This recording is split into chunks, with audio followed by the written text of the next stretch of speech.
Welcome, welcome, welcome. The Goblin line is here. Finally. So, I will be honest. Oh, hello. First of all, Connor. Welcome to the stream, mate. I know you came here pretty early. Realistically, my excitement is only because I know this route, IRL. It features my local station. And it's a train I've been on many a time. I've traveled on many a time. About halfway down the line, the route going towards Gospel Oak, from about halfway coming from Barking, is not one I'm not too familiar with. But for the rest of it, yeah, it's looking pretty good. I think we will. I think we'll start with a let's do some regular runs today, and then perhaps we'll do maybe either a rail tour, or we can get into scenarios, or we can leave scenarios for another day. To be completely honest with you, I don't mind doing it either way. Today we might just do an A to B, then a B to A. We'll definitely do a freight. What do we have the class 37.7 doing here? Any Okay, I thought maybe we'd be pulling something along, but it doesn't seem that's the case. So, a class 710. As you can see, as we've already seen realistically from the preview stream and from the various ambassador streams, we have a pretty straightforward timetable here. Multiple between 40 and 43 minutes regular runs. We've got the odd depot run towards the beginning of the day, and I would assume towards the end of the day as well, late at night. So we will just start with to be fair, because I'm going to do journey mode at some point, let's head over to the journey mode, and just take a regular service. There we go, Gospel Oak to Barking. I don't know what time this is taking place. I guess, oh no, this is 41 minutes. I thought that was the time for a second. I thought 12:40 at night was pretty late. But yeah, so we'll find out what time it is once we get in. But so far, we've got two J. What's J? I don't remember J. Don't remember. Anyway, 2J53. The annoying thing is they all seem to be 2J. Regardless, it's all good. 2J53 Gospel Oak to Barking Riverside. Dynamic weather obviously will be on. Nothing much we can do about that in timetable mode. Hopefully, no shockers with that though. Fingers crossed for a smooth ride in the sun. I guess I don't know whether the weather is planned, like they're doing scenarios, or if it's actually completely dynamic and random during journey mode runs. But anyway, what does it matter? Jarvis London Overground service from Gospel Oak to Barking Riverside. It's a lunchtime service starting at 12:37 in the afternoon. Let's unlock the doors. First of all, let's put the master key in. Let's put her in forward. Then let's unlock the door. What have we got here now? So fan speed auto, leave it on that. Fan temperature, let's put it there. We are in March. Tail light auto, head day. Notice board light can be off. Unfortunately, we don't have anything of the sort. Hopefully yet. We'd love to see that come at someday. DRA is preset for us. Nothing we need to do there. We don't have a buzzer. We don't need to worry about that. Footrest, let's see that can be adjusted actually in the road trains. This should be already set for us, the GSMR. In terms of safety systems, what have we got here? We have the TPWS. We'll turn that on normal. AWS is normal. TPWS. TPWS. Well, the initial one was normal isolated. This one is the actual switch. Brake on normal, that's on normal. Vigilance, we'll put that on normal as well. Everything else should be on normal. I think that's pretty much it in terms of faffing about. Aux on, that's already should be already sorted for us. All the everything looks to be in order. Beautiful beautifully modeled interior. Someone spoke about the floor being a different color. I don't notice it. Maybe I don't travel these trains enough. Hello, Smart. Hello, Smart. Nice to see you again, bro. Welcome to the stream. But it's not something that stood out to me too tough. But yeah, obviously we don't have God mode set up just yet, so we have to deal with being up close and personal with the gauges here. Unfortunately, would love if we had some flexibility in terms of you know, being able to zoom out a little bit in terms of FOV, but that's all good. Obviously, doors are auto interlocking, so we don't need to do that manually. We are pretty much ready to go. Departing from Gospel Oak at 12:39. Heading over to Upper Holloway. So I had a quick look at Barking because I obviously had to. That's my local station, and it looks good. It looks good. Even the street outside the station actually looks pretty good as well. The other roads joining up aren't too like they fairly represent the area, and at the end of the day, this is a train simulator, not a you know, a Google Map simulator, so I'm not too fussed about that. It's good enough for me, to be honest. The station itself, very well modeled, even down to the stairs having the enter only and exit only stickers on them. That's some extra detail that I really didn't expect to see. But to be fair, in terms of extra detail, Dovetail have blown out the park. Is that the right terminology?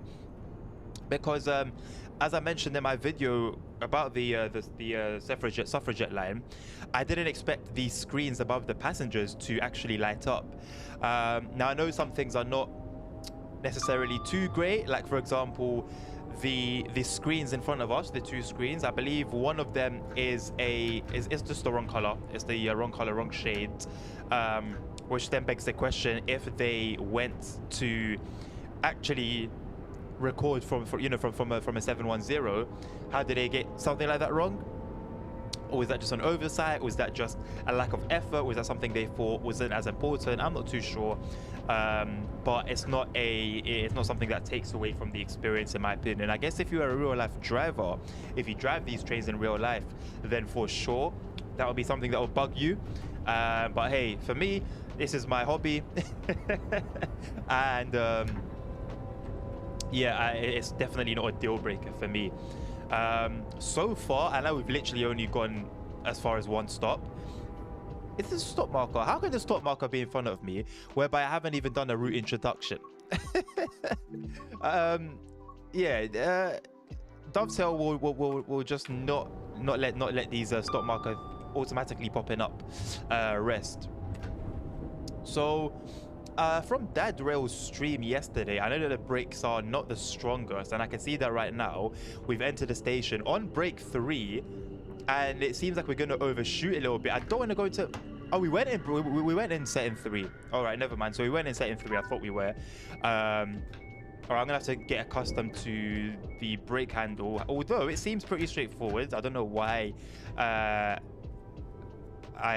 was led to make that error. But regardless, I was going to say, although we've only gone as far as one station, the line side detail in terms of the buildings and the foliage is a massive step up from what we're used to. There's just constantly buildings, just from the little, promotional trailers that we saw.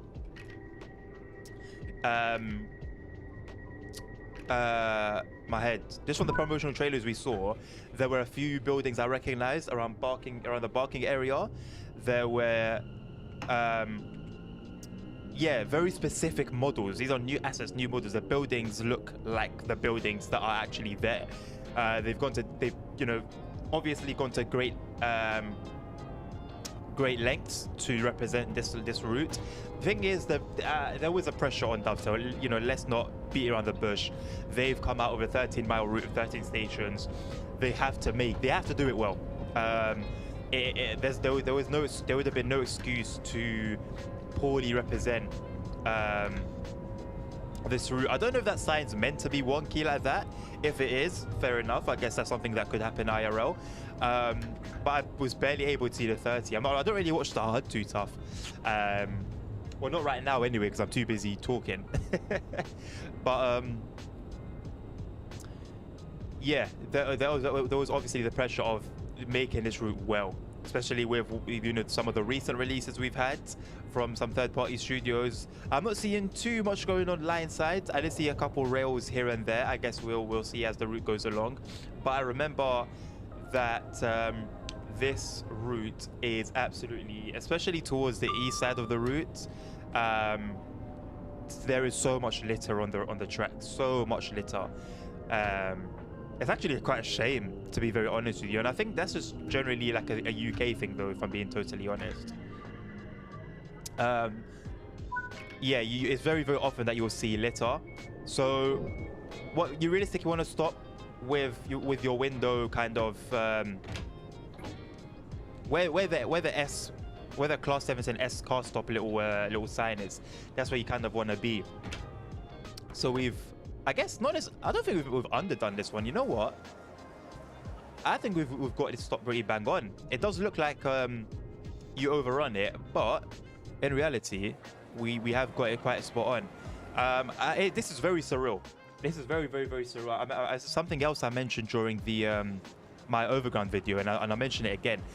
It was just like the Bakerloo line when I first started playing it, and there's a reason why that game got me into a whole genre. You know, there's a particular feeling that comes with seeing something that you're so familiar with represented, you know, virtually, and especially represented this flipping well.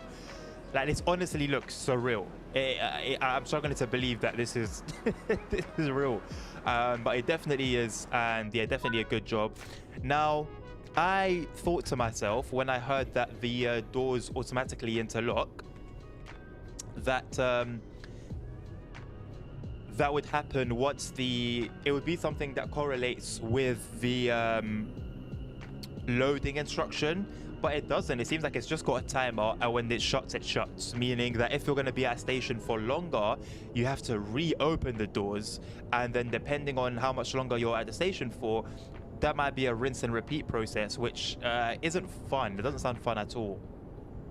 So I guess we'll see kind of how we fare with that, I guess. The thing is, with how the timetable is, you're not really going to be at stations, as long as you're running on time, you're not really going to be at stations for too long. So you shouldn't come across such a problem, but you still could. We're running mostly in the 50s in terms of frame rate. Now, I'm not sure whether that's to do with running the route for the first time. I believe that was only for hitches and pauses and freezes. So I guess we'll have to wait and see whether the frame rate being a little bit lower than usual is something that just comes with the route, whether it's an optimization thing that we'll see improved in a future update, or whether it's just a matter of the shaders being cached. So we're approaching Haringey Green Lanes now. So I think it's 4 trains per hour, if I remember correctly, the timetable. So don't expect any to be caught up in any yellows or red signals. The only thing that can really do that is if you happen to somehow clash with a rail tour service or with a freight service, which there will be a few, but that won't be something that will happen too often.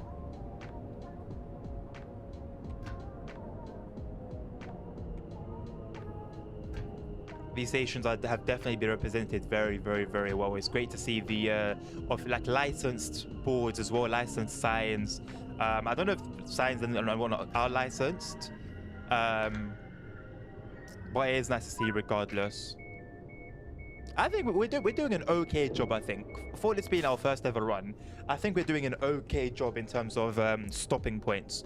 So I remember reading a YouTube comment over the under the preview stream, And there's a comment by someone who claimed to be a real life train driver on these trains, who basically, you know, spilled the tea in terms of the TMI and DMI being incorrect colors, and perhaps brought in from a different unit of train altogether, which is interesting.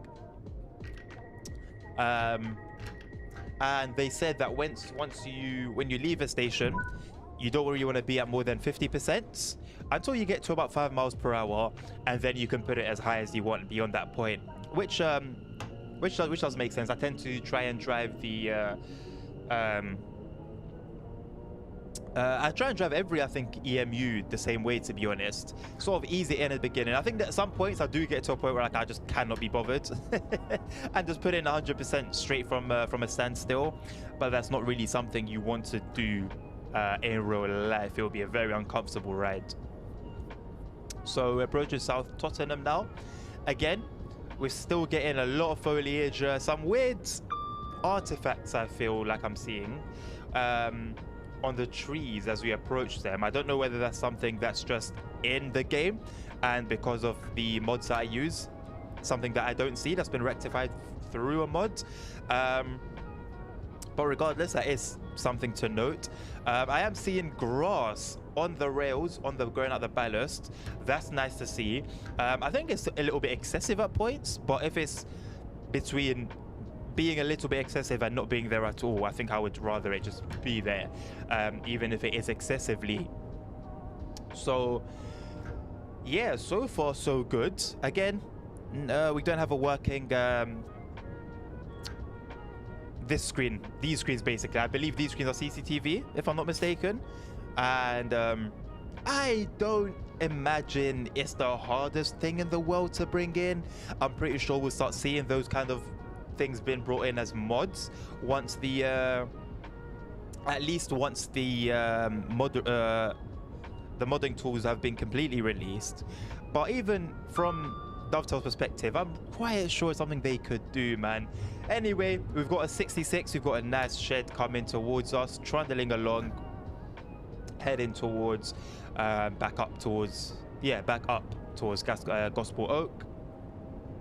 Now you do see a lot of freight. I remember any time that I'm waiting for a well, not any time, but a lot of times when I'll be waiting at Barking Station for a train, almost every time you will see a freight train go past. Usually it's a 66, but usually in GBRF livery. That's the only thing. I don't think I've ever, maybe once, if my mind serves me correctly, I don't know if I'm making it up or not, but maybe once ever that I've seen an EWS liveried 66 going through Barking. But we can only use the tools that we have. Once again, the modeling is incredible. It's one thing to, I think, watch the preview stream and see it from there, but there seems to be effort. We're seeing new assets. You know, this isn't just your generic kind of same old, same house, copy and paste. I'm seeing new models. I'm seeing precise models. Even this right here is crazy. This is a station. Is this a... No. I have used the station before, but I've never entered it. I usually just exit from that side. Very accurate, very well done. I don't know why these guys think that I'm in the road. Nice to see this little piece of detail. You always tend to see these next to stations, just to guide you along. There's like cycle versions for bicycles as well. Let's get the doors open again. To be fair, I don't know if passengers are still going to get on the train. It's like, I feel like once the first batch of passengers, yeah, I thought that person was moving towards the train, but no. So it's like once the first batch of passengers gets on the train, that's pretty much it. Once the doors close, you're not really gonna get anyone else. So yeah, bit of a shame. I'm not sure how I feel about it. I think I appreciate, and I really do appreciate, the fact that they've tried to, you know, bring something like that in the capacity that they feel that they're limited in, because I truly do feel they could do more if they wanted to, if they really tried. But I would rather at this moment in time, with how it's been implemented, rather that the train doors just stay open and give the passengers the ability to get onto the train. You know, rather than just shut them out 20 seconds in, but still have the train sitting there. I guess ultimately, I wish there was an option for it. I wish there was. I wish we had the choice to choose whether we wanted that or not. But with, I guess, every feature, it's kind of just forced upon us if Dovetail decides to bring it in. So we have what looks like some sort of, oh no, I was going to say some sort of school, but it just seems to be a pitch. There's some tennis courts. I've never really seen tennis courts with, what color would that be? Like beigey, burgundy-ish, whatever color would be in between those two colored grounds. It's usually just green, or like a darkish blue. But I guess they didn't want to use any new assets for the tennis courts, which I kind of understand. It's not really the most important thing, is it? So approaching Black Horse Road, the station I'm familiar with. I believe this is wetlands. So this is wetlands. An area created and preserved for wildlife.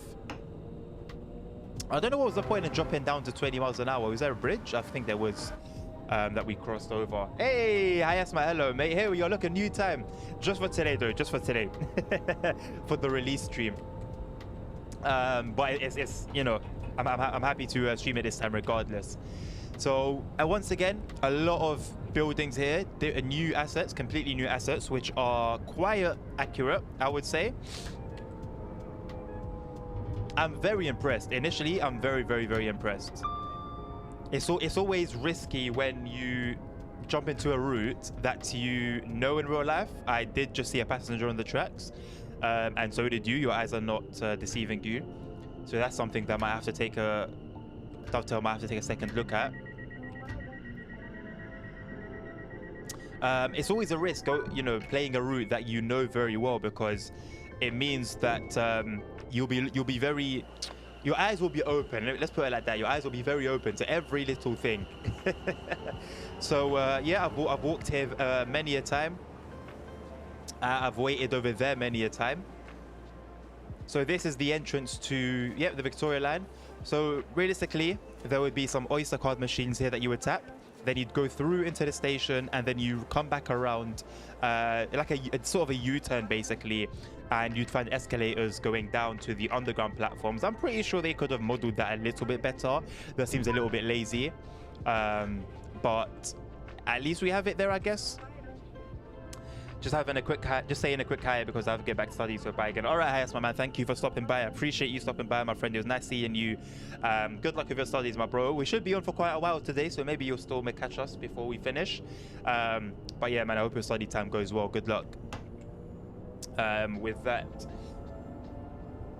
So still a healthy amount of foliage. I'm seeing a consistency, not a word that you usually tend to tie to Dovetail's offerings, but I am seeing a consistency here. Good scenery, good foliage, good modeling in terms of the buildings and whatnot. Just good things all around. Yeah. Now, to those who are not too familiar, we've got another shed coming this way, another 66 livery shed, which is interesting because I do have all the liveries available. So we've seen 2 66s so far. Maybe that's just a roll of the dice, I guess. But yeah, to those who are not too familiar with this route, you might think that within the scenery and the roads around, you know, the rail or the track, that there's an excess amount of construction going on. But I will say that it's not an excess amount of construction. There is construction everywhere, and Barking Riverside, as we will go and see, and as you might have seen already in other streams, is one big construction zone. The whole place is basically under construction. There are some finished buildings that people are living in, but for the most part, it's an entire new area still under work, still undertaking a lot of work. So yeah, that's not like a laziness from Dovetail side. That is genuinely the case. Now, one thing I guess we will get there eventually. Hey, Nabil. I don't usually stream today, bro. Wasn't even planning to stream today. I like the ballast. The ballast looks pretty decent. Maybe it's just the light reflecting. Let's see. It looks okay. I guess it looks pretty average. Yeah, I wasn't planning to stream today in the build, but I try and do, release day streams because we do want to try and grow a little bit, and I feel like these are a good opportunity to get some numbers, to get people to view the channel. This is the only day that there's gonna be hype around this route, so we try to make the most of it. And I can show you my area so you can have an idea of how well Dovetail have modeled this. So far I've just been full of praise. My local station Barkin has been done exceptionally well. We'll get to it, and I'll show you guys some of the buildings that they've modeled very, very well. Yeah, I'm pleasantly surprised. Okay, you didn't mention it yesterday. Yeah, no, I didn't, did I? I think yesterday I even said that we're going to be back on Wednesday. I completely forgot. I've been planning anyway from even like from a while ago now. I've been doing release day streams, so I think I just forgot to I forgot that this route was coming out today, basically. But yeah, man, this route has been done so well, and I would love to see either a district line version done to this standard, at least maybe a metropolitan line. That might even be a little bit better. Basically any underground route that operates mostly above ground, which kind of 50-50 with the underground, to be honest. To be fair, the East London side of the district line is pretty much almost all overground. The Metropolitan line, of course, as we saw from Just Trains' version in Train Sim Classic, a lot of that is overground as well, the vast majority of it. So yeah, approaching Leighton Midland Road very slowly. I don't want to be excessive with the brakes. I guess we can only work with what we've been given, but I still don't want to be excessive. Brake 3 you only really want to use when brake 3 you almost want to use as an emergency. Like even me using it now, I shouldn't really be using it, but it is what it is. We'll take it. I want to see a route like this but in Germany, I guess. Yeah, we don't really have anything. I was gonna say no, we don't. I was very close to saying like rapid transit, but not only is that quite an older route that could do with some love, but it's also a lot of country, isn't it? There's not really a route that runs. There's not really any German suburban route. That would be nice to see, man. That would be really nice to see. But I am very happy with this, man. This is like pre any mods, pre any enhancements. This is the raw game here.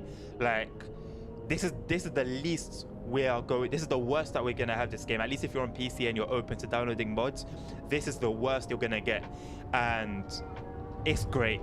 It's really flipping great, man.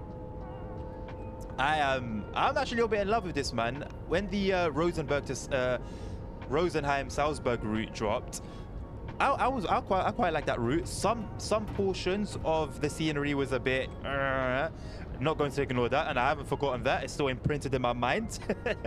Yeah, that was horrific, but for the most part the route was done very, very nicely, man. But this, I really enjoyed this, man. There isn't still missing. Yeah, no. Yeah, still missing. I hope that if it does get done, that maybe TSG take care of it, Nabil, only because they're passionate about their work and they will do it well. I think Dovetail did this well because they're based in the UK. They have access to this route, to this line.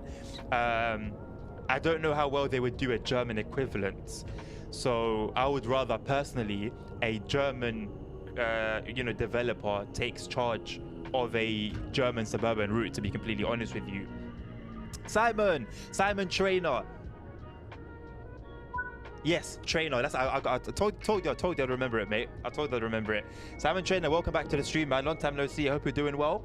Next step should be the C2C network. It could really, yep. I do need to finish that. Yep. Yes. 100 times over. Yes. There's talk that they're struggling with the licensing, and that's the reason why. And I guess that's kind of evident, maybe, in that there's no C2C branding. So in Barking, where there's the pink, there should be C2C written on it, and there isn't. So clearly the licensing isn't there, and I can't imagine, like, basically it's a route that fits what Dovetail like to do, so I can't imagine that they haven't considered it before. But it would bring so much life into Barking Station, and a little bit obviously on the line as well. It'd be nice to run alongside it. And also, well, I mean, to be fair, they share the same platforms anyway, so there's only so much busyness like on top of what we're gonna have. But the C2C itself, the scenery that it runs by and the route that it runs on is very nice. Very nice, man. So, man, if the C2C was to come, I'd be probably as excited or even more excited than I am now about this. Or any other third-party dev who is known well for German routes. We've got some new ones as well for TSW. So, what other devs are known for German routes? So I know TSG are just like the standard, basically. Skyhook do UK for the most part. Skyhook do UK. Rivet Games do Swiss and UK. Simrail Studio, I think they're called. Simtrack. I don't know what they do though. I'm not really familiar because I wasn't really an avid player of Train Sim Classic. I'm not quite sure. The right hand side, the residential block, is a very Londony block in London. So yeah, I'm not sure who else could take care of German routes. There are S-Bahns in Köln-Aachen, the Röhre is over, but they all have they're all single branches, but and they're also, Simon, they're not suburban lines. They're not lines that are the equivalent of this, you know, where you're constantly running sheltered by the city. I know a lot of Germany is open, very much open, but I'm pretty sure that they, you know, certain lines like this, similar to this, do exist. I mean, I know such a line goes through Berlin, for example, because of my bus simulator knowledge. So something like that cuts through a major city. Like the Frankfurt S-Bahn, exactly. Yeah, something like that. So we've got, like, we're close. We're really close, but we're not there. Oh, I've unlocked the right side doors by accident. But we're not quite there.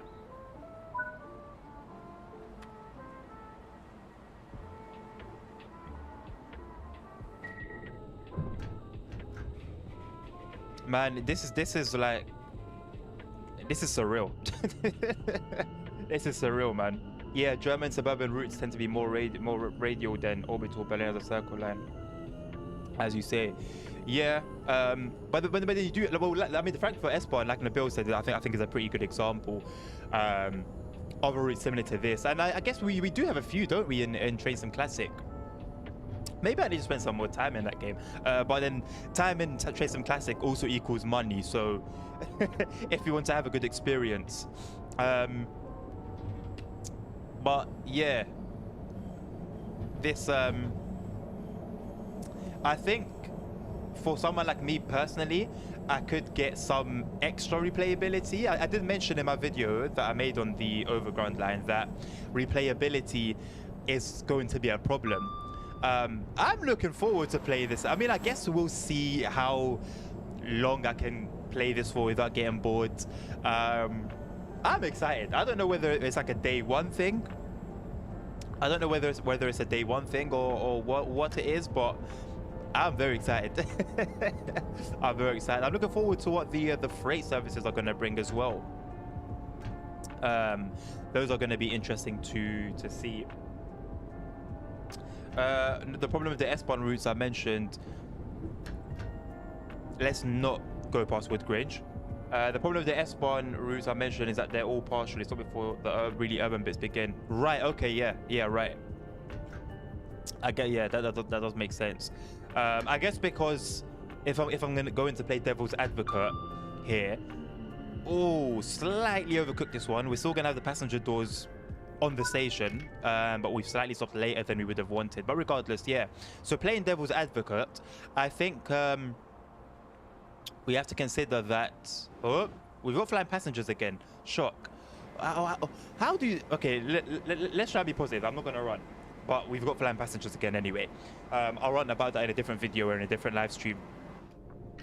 But I think Dovetail maybe see a loss with those kind of S-Bahn routes that we already have, in terms of those are the S-Bahns are not the highlight of those routes. They do make the extra bit of detail and they do add to the overall immersion and the overall experience, and obviously those trains are drivable anyway, so they are there for extra services as well. But I think you'd have, for example, like for example on Köln-Aachen, you've got the ICE. That's like the star of the show. So until the S-Bahns are the stars of the show, I don't think we're going to see something like this for a while. I hope I'm wrong though. I hope I'm wrong. Not getting this route until it's cheaper than 15 euros. Yeah, it's still not worth 25 quid. I'm not sure what the euro equivalent is. This is definitely a £20 route, and I think a good value £20 route. Pardon me, but not a £25 route by any stretch of the imagination. These houses here, these blocks here to the right, very, very accurate. They are there as per real life. The entrance to Barking and the areas around Barking modeled very well, but you do see the lack of other underground routes. Well, no, this is not underground. So what the lack of underground and C2C does to the route. Underground runs very, very frequently because you've got two different lines that go to Barking, the District line and the Hammersmith and City line. Those are two different underground lines. They both use the same train, but nonetheless. So I think if that stock was to come at any time, because you have both those trains, because those two lines use the same train, it would make for a lot of variety. But right now it's completely dead. Obviously, as Simon mentioned, the lack of C2C as well makes it completely very, very quiet. Like all these tracks, realistically, all these tracks could easily be, occupied. These tracks here as well. Yeah, a lot could be done here. I don't know if we get there's a depot. I think it's here because I know, because this track goes wide. Or is that Ripple? Oh, no, is that Ripple Yard? I'm not too sure, but there's a depot. There's a C2C depot around that area. So that's interesting to see whether they've at least included the C2C depot building, even if they don't have the trains. So entering Barking Station, and here I can be a bit more specific. I can be a bit more critical on what Dovetail have got right and what they've got wrong. So I mentioned, let me come to a stop.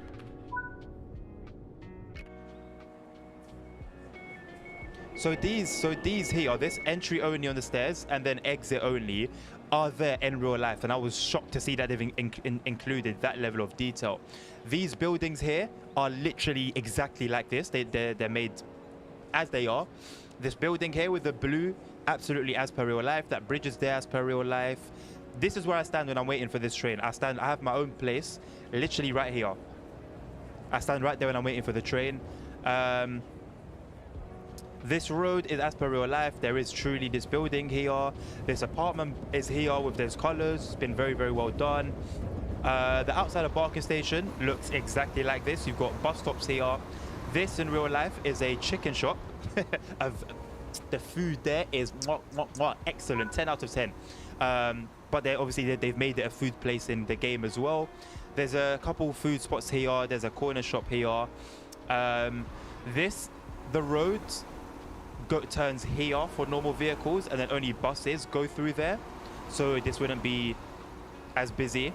Yeah, overall, they've modeled everything very, very, very well.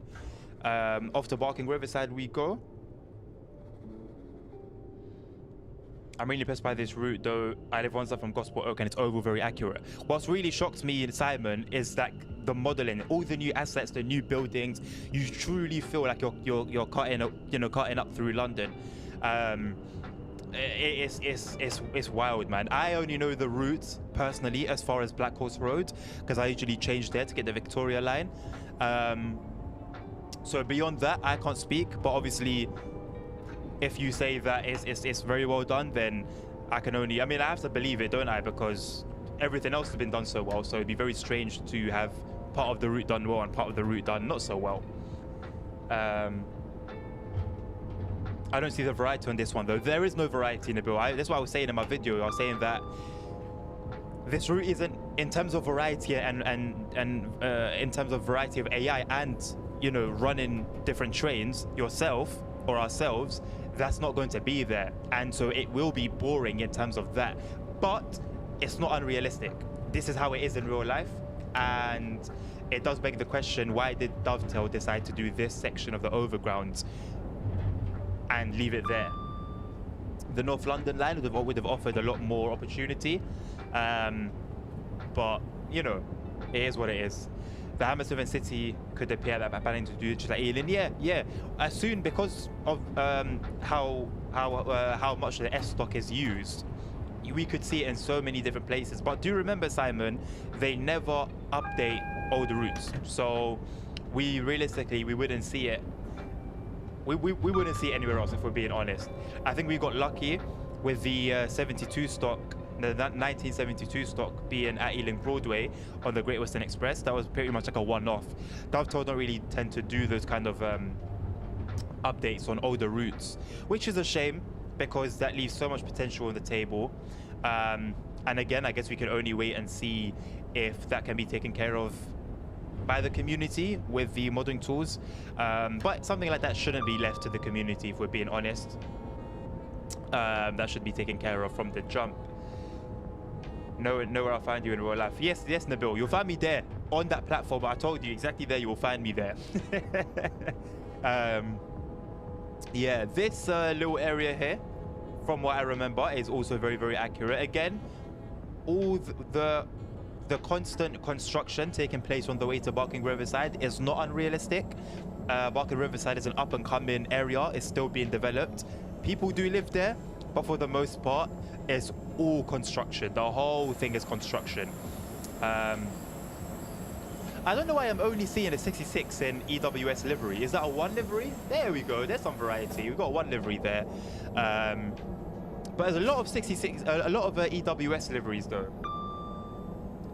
So now that we are out of the regular streaming times, how long is the stream going? This stream will probably go until maybe 9 p.m.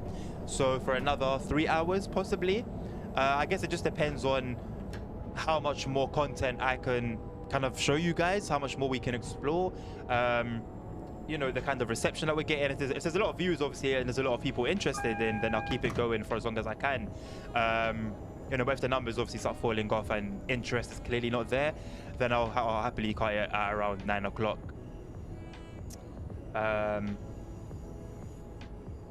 But yeah, this is basically just it's just a release day thing. So next Tuesday, I'll be streaming again at this time with the 5 circle line. I'm looking forward to that one as well. If this has impressed me as much as it has, then yeah, I'm really looking forward to what the 5 circle line has to offer us. Barking Riverside, a gorgeous station. It's never this busy, by the way. Barking Riverside has no one. There's no one at Barking Riverside. Like I said, it's still up and coming. You'll have maybe like,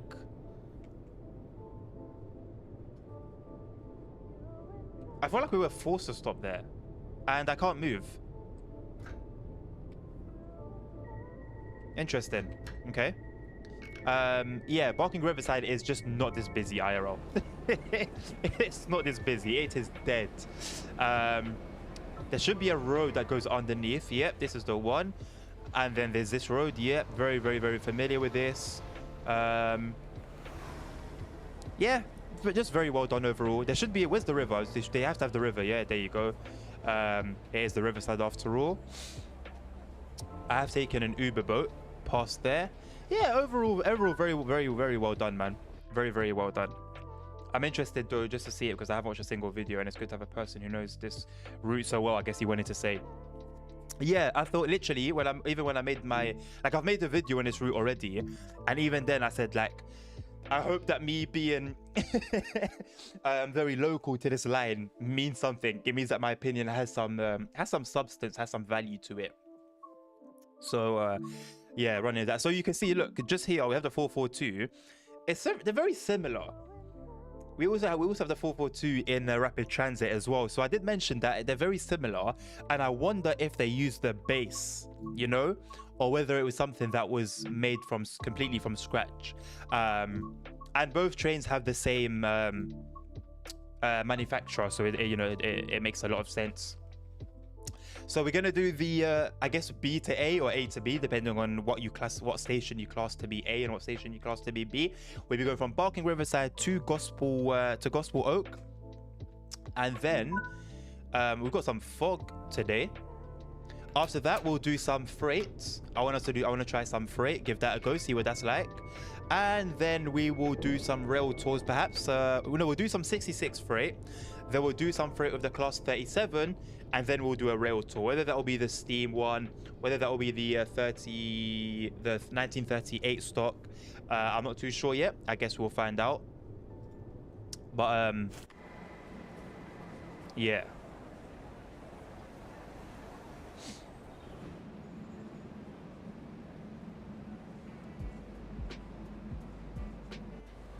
Obviously, you know, where we've got the screens above the passengers, I don't know if you can see my mouse, but on the top, like, you know, where we've got those little screens above the passengers, you would also see adverts there in real life. Basically, you know, all here, there, over here. You can see like there's like blank spots, so those would be filled with adverts. I'm sure they could have done that. I think they did it in they added those in the Bakerloo line, so I wonder why they didn't do that this time around. That's quite an odd choice in my opinion. TPWS and AWS operational. I think they could have done that. It's a very minor thing, a very, very minor thing, but it adds to the immersion, you know. It was something that brought the Bakerloo line alive for me.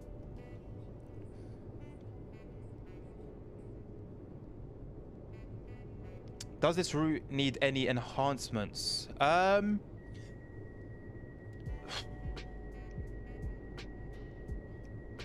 that I can think of right now. I don't know what they would enhance the route with. I'll be very honest. We've got some graffiti here and there. Foliage is all there. I honestly don't see what could be enhanced. I honestly do not see what could be enhanced. Maybe there are things, but from my standpoint right now, I haven't seen anything that I think that I've thought to myself that could be a little better. Honestly, yeah. I really don't know what could be added. I'm going to go and have another play of the route. See you later. All right, Simon, man, take care. Enjoy it. I'm sure you will. They added ads on the Bakerloo train and on the old Isle of Wight train. I didn't even know they added it on the Isle of Wight train, but that does make sense. So it's something that can be done clearly. But if we compare, you know, Dovetail's efforts, let's say in general, from what they were back then to now, generally it seems like there's a bit less effort. So I'm not even, you know, entirely surprised. I guess that would be an enhancement. Yeah, I guess maybe if I had to think of something that could be enhanced with a mod or whatever. I don't know if modders could do that, to be honest. I hope they can. But regardless, it would be just to add those little adverts there, just to bring a bit more life into the passenger compartment. I tried to play ETS2 with the Google Maps mod, and when I zoom in and out for a few times, the mod crashes no matter what. Seen people comment it as well. I wonder if that was what was happening to me. I don't know if you took notice of it, but at one point yesterday during our convoy, I said that I zoomed it into the map and I was like, oh, I don't know if I should have done that. And that's because I crash so often when I zoom into the map. If I zoom in enough, I will crash constantly, and I wonder if it's because of that. I don't know if I use the Google Map though. I use the sat nav. I use it for the GPS, but for the main map, I don't. I've only ever used the normal backgrounds. I don't know what files exactly changed the because I've seen some people have like a satellite style backgrounds for the map.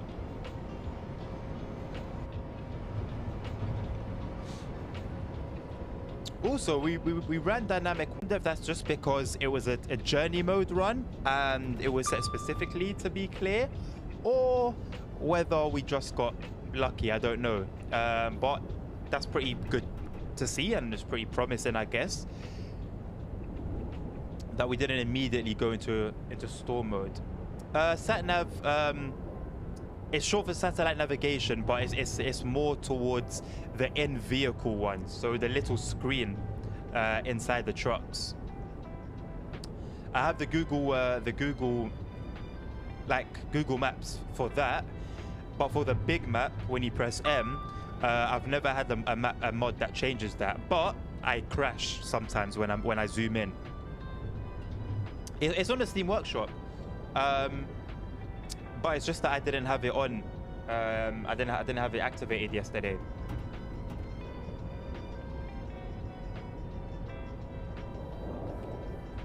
Oh, I can hear some thunder.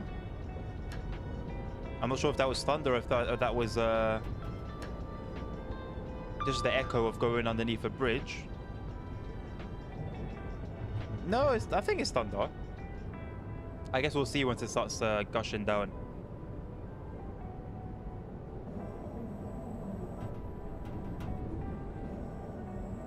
Not too much to say about the running sounds. I've never sat in the cabin of these.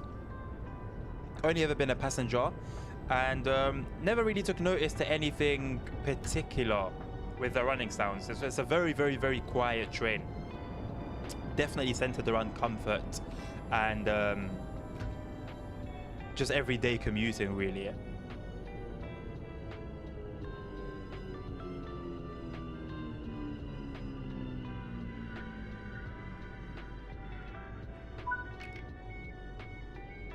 It does work with pro mods, yes. There's a pro mods version. If you find the Steam page of the mod, if you scroll down a little bit, it should show it. And I think if you try and use the normal one on a pro mods map, then you almost definitely get a crash. Let me see. I know this sounds pretty random, but I have been down here before. Let me see how this is. Oh! It's not this clean. It's not this clean. It is not clean. But they've got it. They've done well. They've done well. This is very shiny, very clean. Jesus Christ. I don't even think it would be this shiny and clean, even if like it was the day that it was constructed. But yeah, it's very well done nonetheless. I'm glad they modeled it.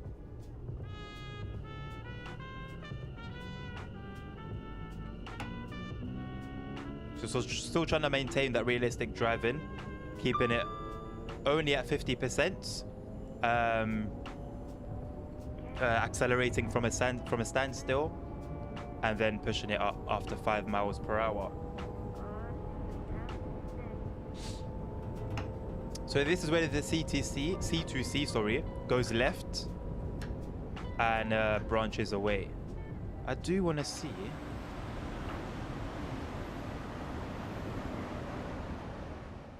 I want to see how far they've modeled this.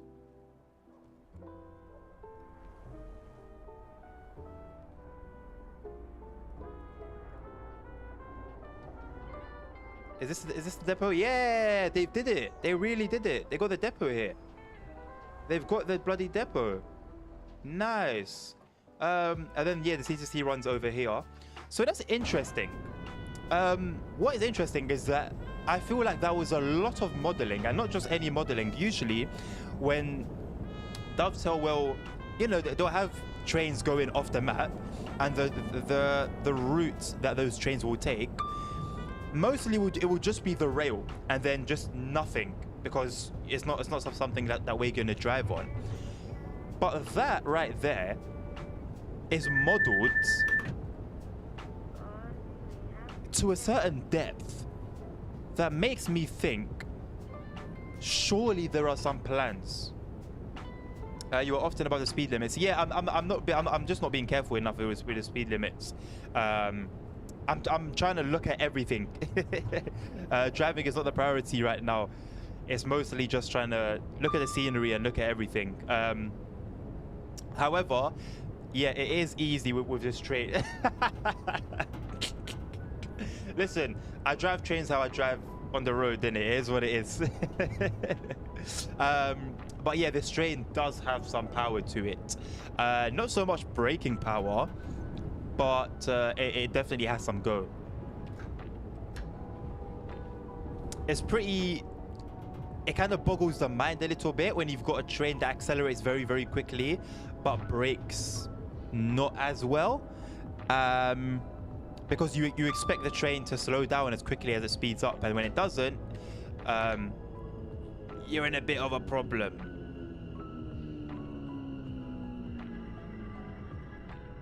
Overdone it a little bit there, but we move. I really want to explore like what the exteriors of these stations are, because they are quite accurate.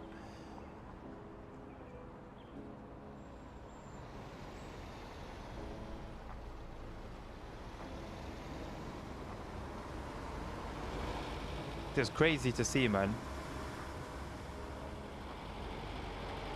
So yeah, this is the part of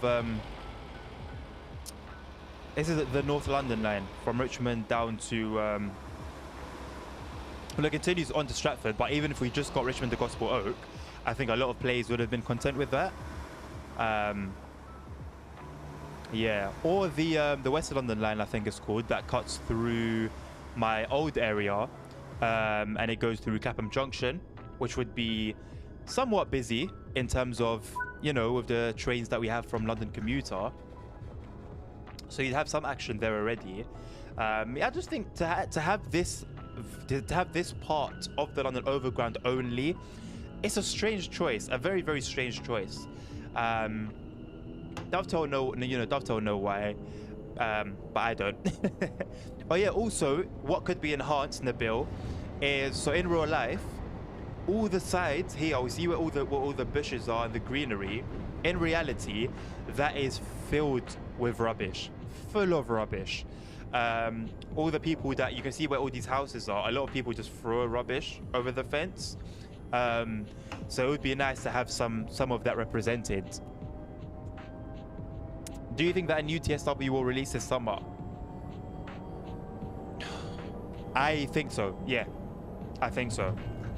I hope that, let me say I hope they don't, because we don't know yet. So let me say I hope they don't, but I think they will. I really think they will. I'm starting to doubt it a little bit, because, you know, people are being very vocal about it now on the forums that that's not what they want to see. So I am thinking that there's a possibility that Dovetail will see that and think to themselves, all right, let's just hold on for another year again, like they did with TSW2.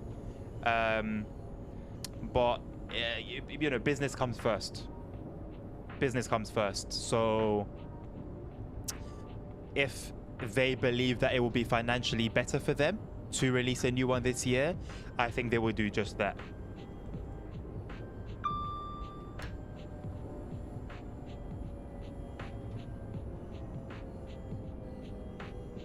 And, you know, people are going to make noise and complain and this and that, and then they're going to buy it. I am people.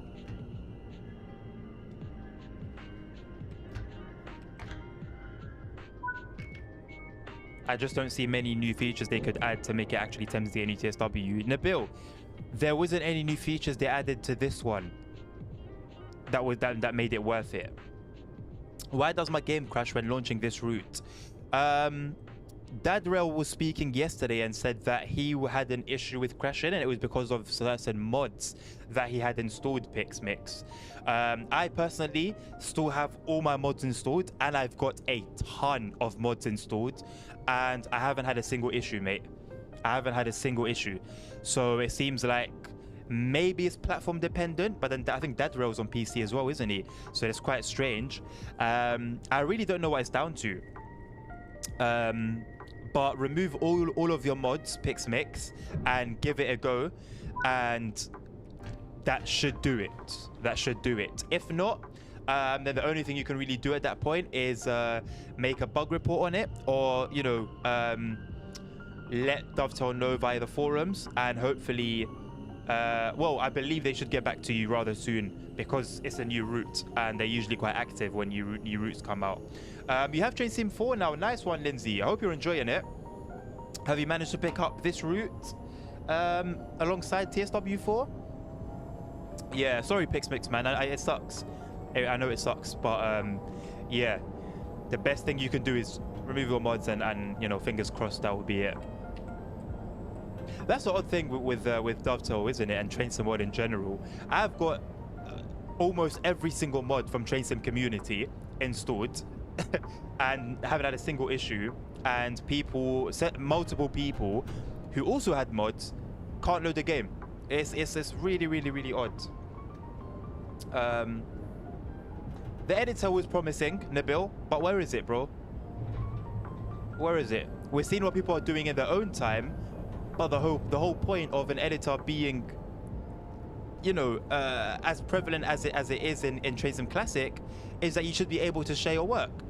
Now we're seeing that people are creating whole routes and new trains and all of this, and it's amazing, but if they can't share it, there's no value. Or let me say there's only limited value, man. So to me, they haven't sold me with the editor.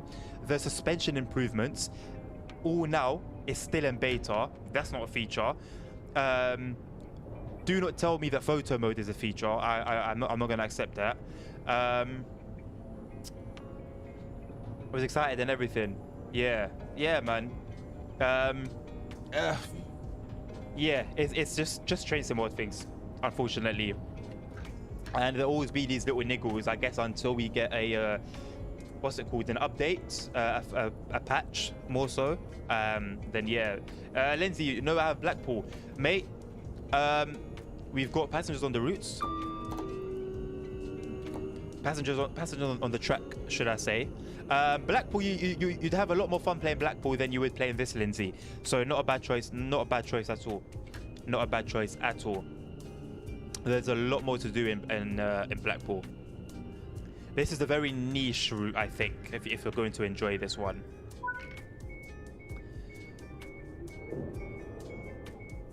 Yeah, but that was a feature they announced big on their presentations for a new TSW, so probably have people bought to have an editor. These should ask you to run it that mods first too. Yeah, Dovetail do say if you have any issues, remove mods first. They do say that. Yeah, it was a selling point. Well, listen, everything they mentioned in the promotion was a selling point, and was something they bigged up. The formation editor still in beta, suspension still in beta, editor hasn't fully released yet. Everything that they sold the routes, every selling point they used to sell the routes is still in work, except photo mode. And alongside that, all of those features, every single one of those features could have been brought into the game in Train Sim World 2. Every single one of those features. So, you know, it's kind of up to you how you want to view that particular fact. So whatever they want to say for TSW5, if that's a thing, or when it's a thing, they're not going to sell me on it. I'll buy it because I want access to new routes, and of course I make content. But in terms of for my own kind of reasoning, in terms of, yeah, this is a huge update and a huge step forward, no, I'm not buying. I didn't buy it for TSW 3, didn't buy it for TSW 4, and I'm not gonna buy it for TSW 5. I'll buy the game itself to continue getting access to content, and like I said, to make content with. But at the end of the day, it's limited to that and only that. So yeah. Let's see how well emergency brakes works. Even the emergency brake isn't great. Even the emergency brake isn't great.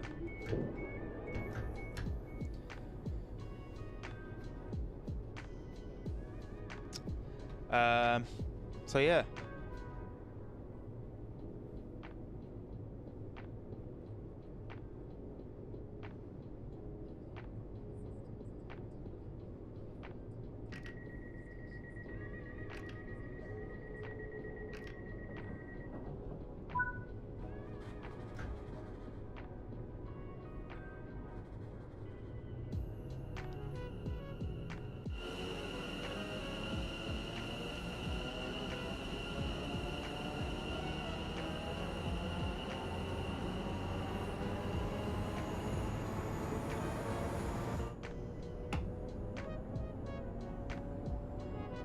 Onwards anyway to Walthamstow Queens Road now.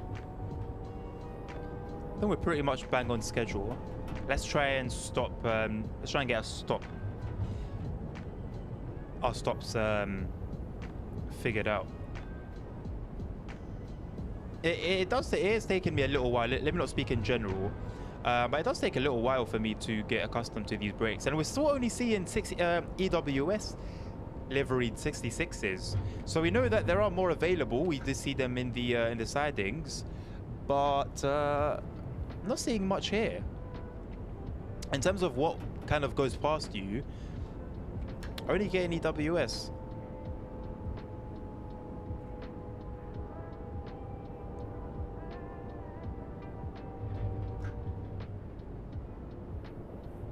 I got a mod that has XEWS mod livery with Deutsche Bahn logo.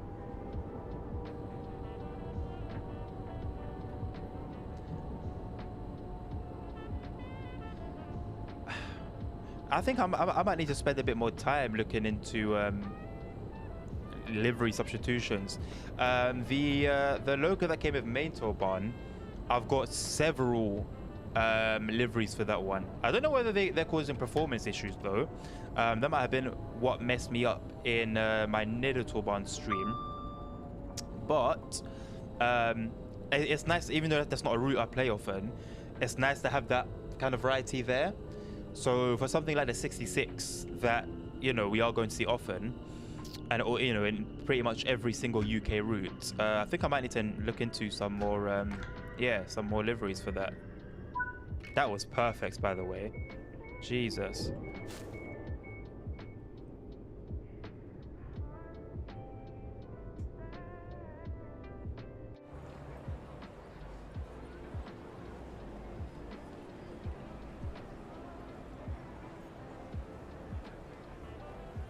What I was surprised to see it, and I know it's going to sound maybe a bit strange, maybe a bit basic as well, but the colors. I think sometimes colors can be a difficult thing to get absolutely bang on. You can represent something with colors, but to get it absolutely spot on, I think is quite difficult. And out of all the trains that are in the game that I've, you know, had the pleasure of encountering in reality, the colors on this are like, look, I play in my monitor's in 4K, so when I watch the preview stream, which was in 1080p, you know, because of my monitor, it looks a lot worse than what it would look, for example, on a 1080p monitor. But somehow the colors still held their, I don't know what I'd call it, but it was surprising to see how well these guys nailed the colors, man. It was not very smooth passenger experience. What was it smooth for passenger experience in the build? What was I talking about before? I don't remember. Oh, for what? This during the preview stream. Don't have 4K. 4K is not necessary. I was lacking knowledge in terms of monitors and gaming monitors when I bought this current monitor. I just wasn't knowledgeable enough on the subject.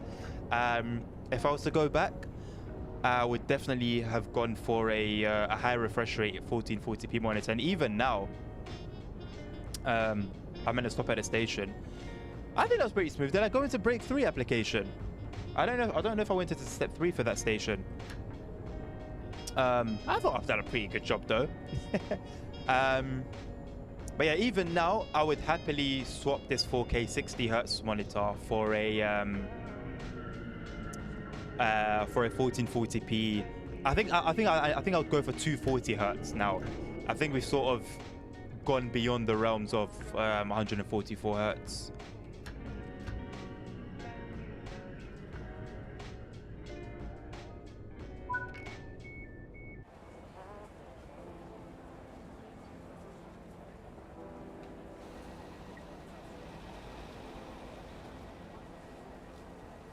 Yeah, I think for me that's the main thing.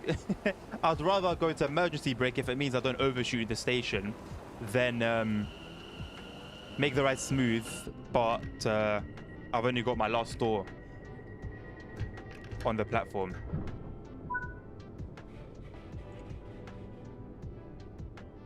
So onwards to South Tottenham. I don't know if I'll do the whole collectible hunting on stream. I will make a video, and I've decided that that's something I'm going to do with the routes going forward. I'm going to make like a guide, a collectibles guide. But yeah, I don't think that's something I'm going to do on stream. I still don't know what Hertz is really for, but I have a 100 Hertz monitor. It's basically just the smoothness of what you see in the build. So for example, when you're playing a game and it runs at 20 frames, you can tell that it's not, you know, it hasn't got that smoothness. So basically, the higher the hertz, the smoother your experience. So me, I play on 60.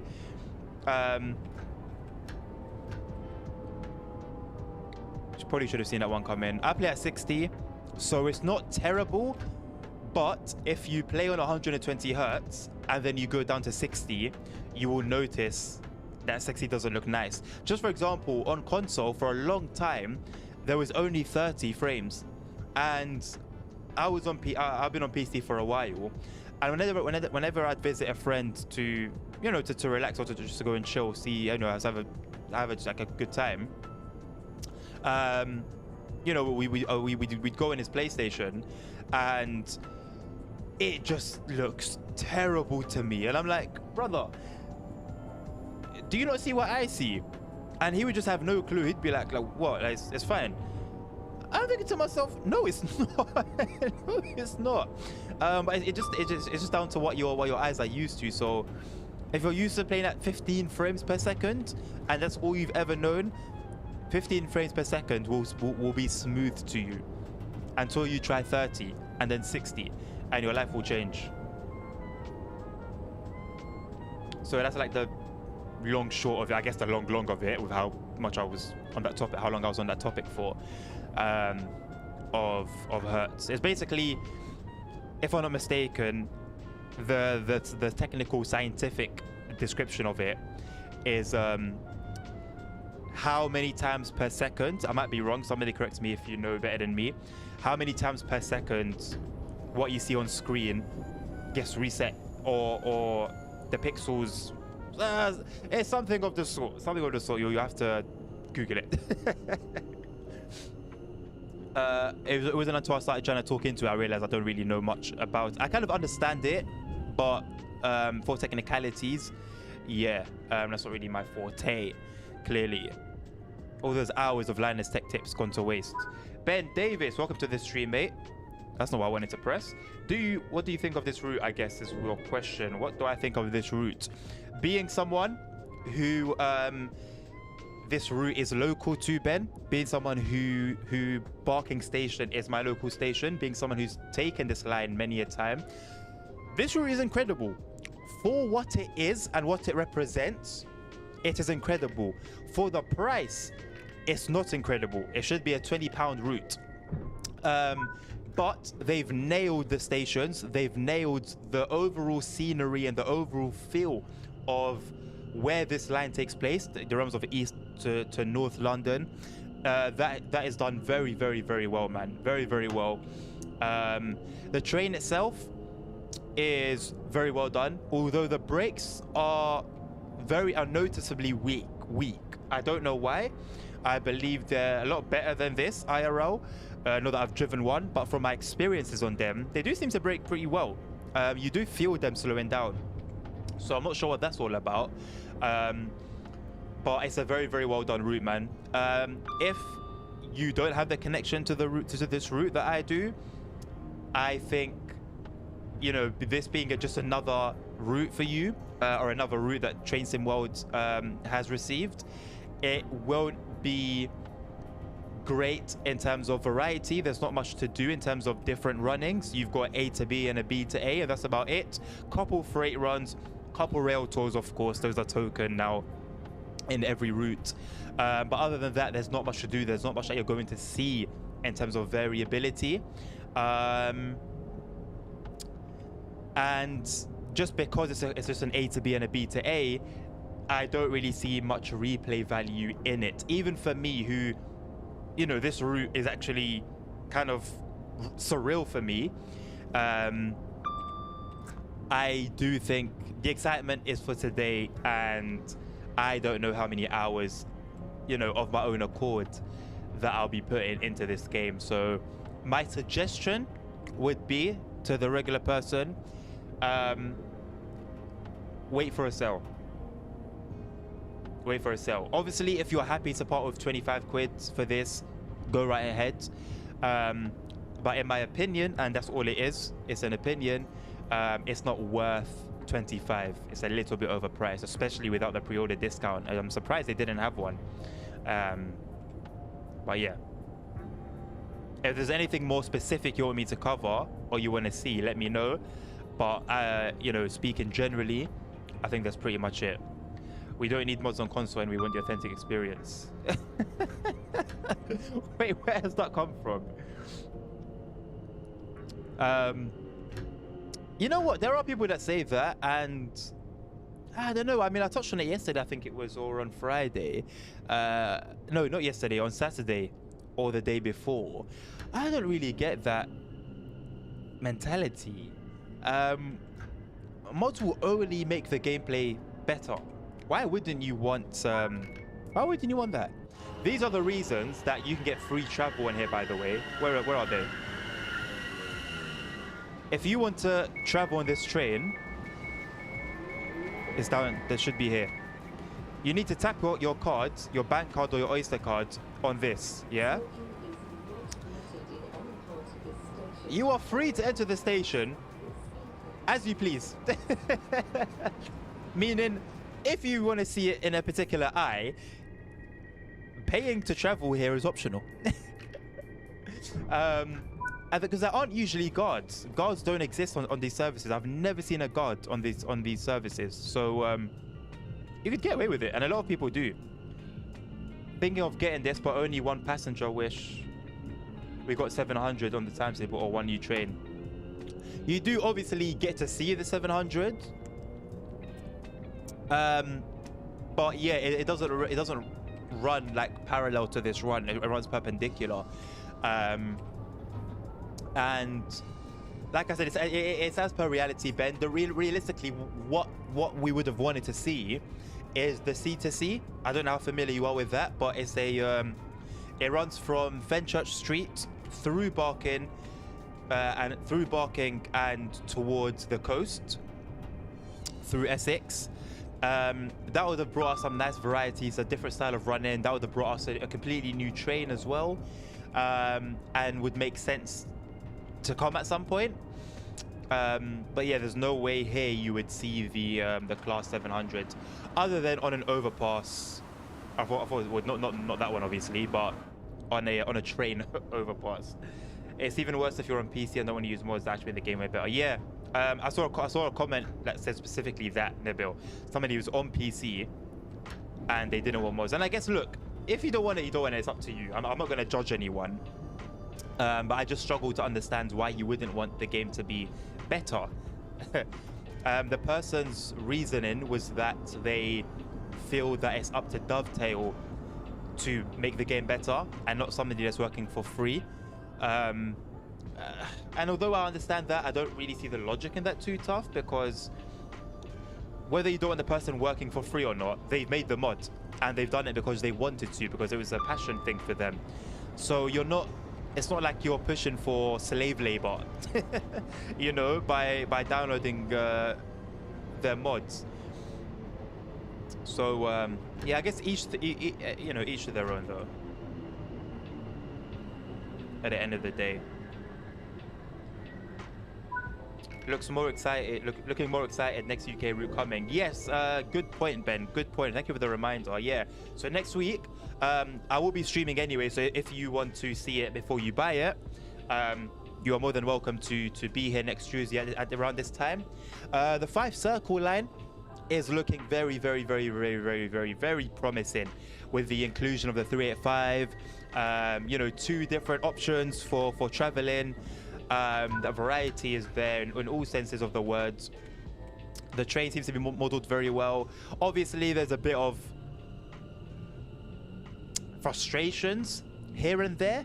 The community is a little split on the sounds. Personally, I don't know the train that well.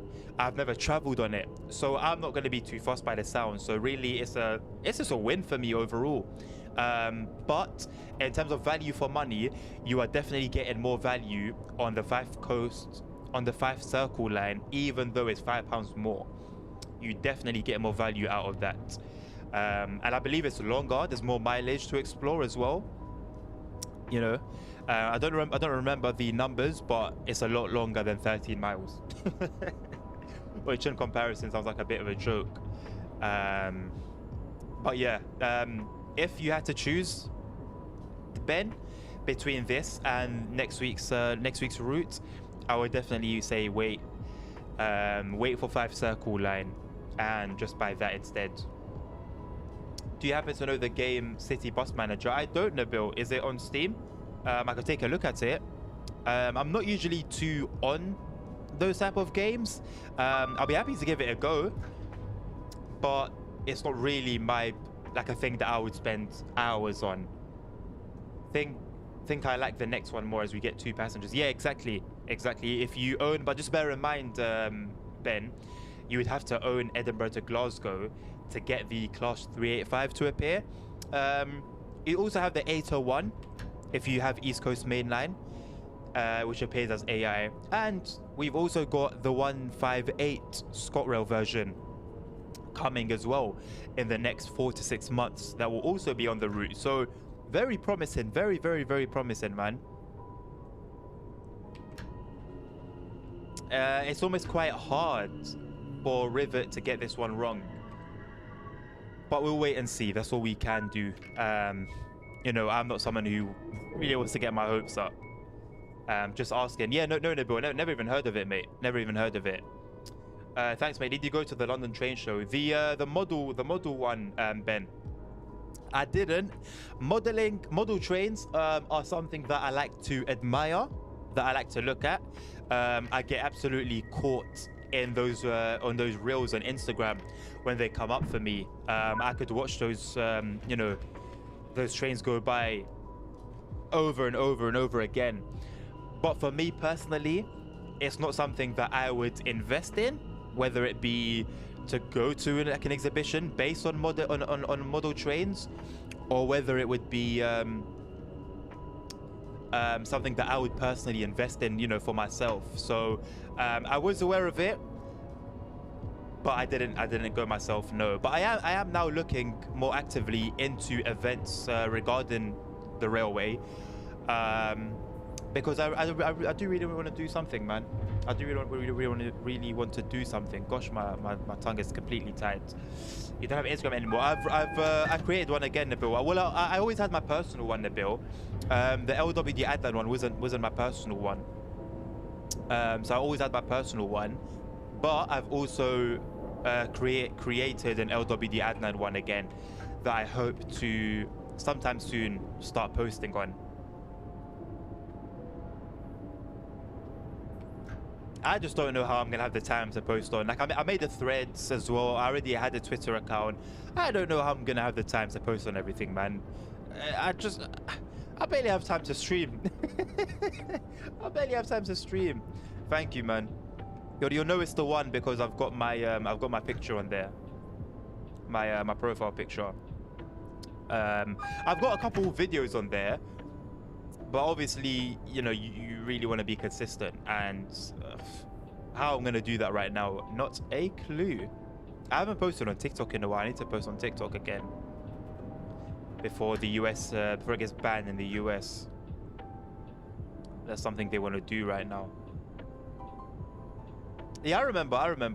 But I got yeah, that one that we used to use. I got rid of that one, man. I discovered you on West Cornwall times. Damn. But that's the thing though. When you came back, I was like, you. I remember you from a long time ago. So that makes complete sense. All right, let's get into some freight, man. Let's get into some freight. So yeah, we are down to the 40s now. We do seem to hover between 40 FPS and the mid 50s, which I guess isn't too surprising.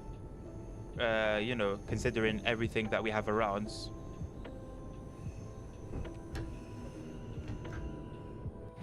We have got another adventure there.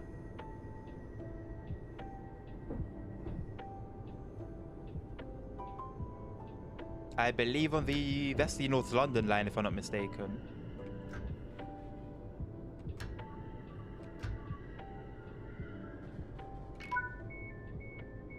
Me too, I completely forgot. Where's this train off to then? Should be Richmond. Richmond indeed.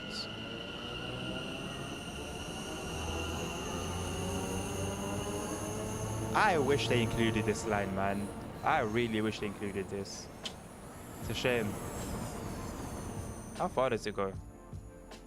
I hate that we have this silly... Oh, okay.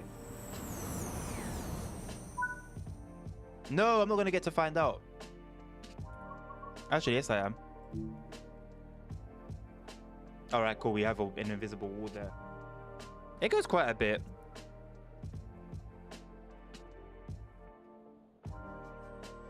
Yeah, it goes a fair bit. It's a shame that we don't have it, but fingers crossed. Now that the door is sort of somewhat opened to the North London line, hopefully we can. Hopefully we'll see something soon. Anyway, let's get out of here. And we needed Forza Horizon 5 release stream content. You remember that shit? Oh my god. Oh my, that's real OG. Yeah, I got your notification for the Instagram follow. That's a real OG. Forza Horizon. Boy, oh boy. From what I've been seeing, it seems like I made the right choice not to spend too much time on that game. Also, it doesn't seem like we have any freight services on the journey mode. Now, I don't know what to think of that. It would be nice to have had that. Even if it was just one chapter, it would definitely have been nice to have that there. So let's just do it the old school way. So we'll do a run of the 66. What can we do with the 33? Okay, just a rail tour. We could do a 33 run. I think I'm going to do that. I think we'll run all the trains. Let's do the freight first, and then we can get to running all the rail tours.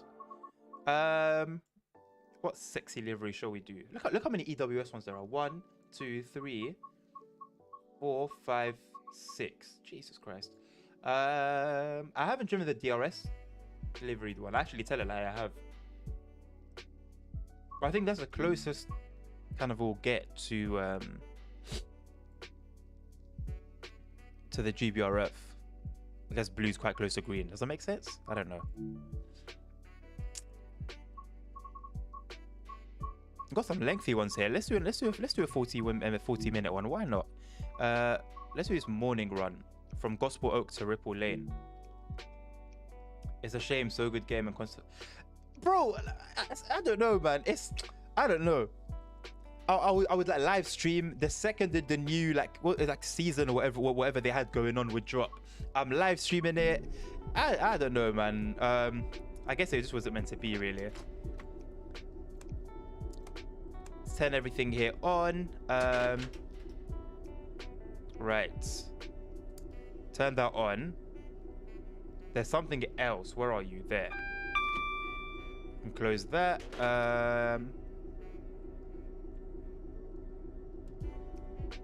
Why was that automatically set to night running? That's odd. Tail lights are off. Thank God for that. Let's just make sure our brakes are cut in.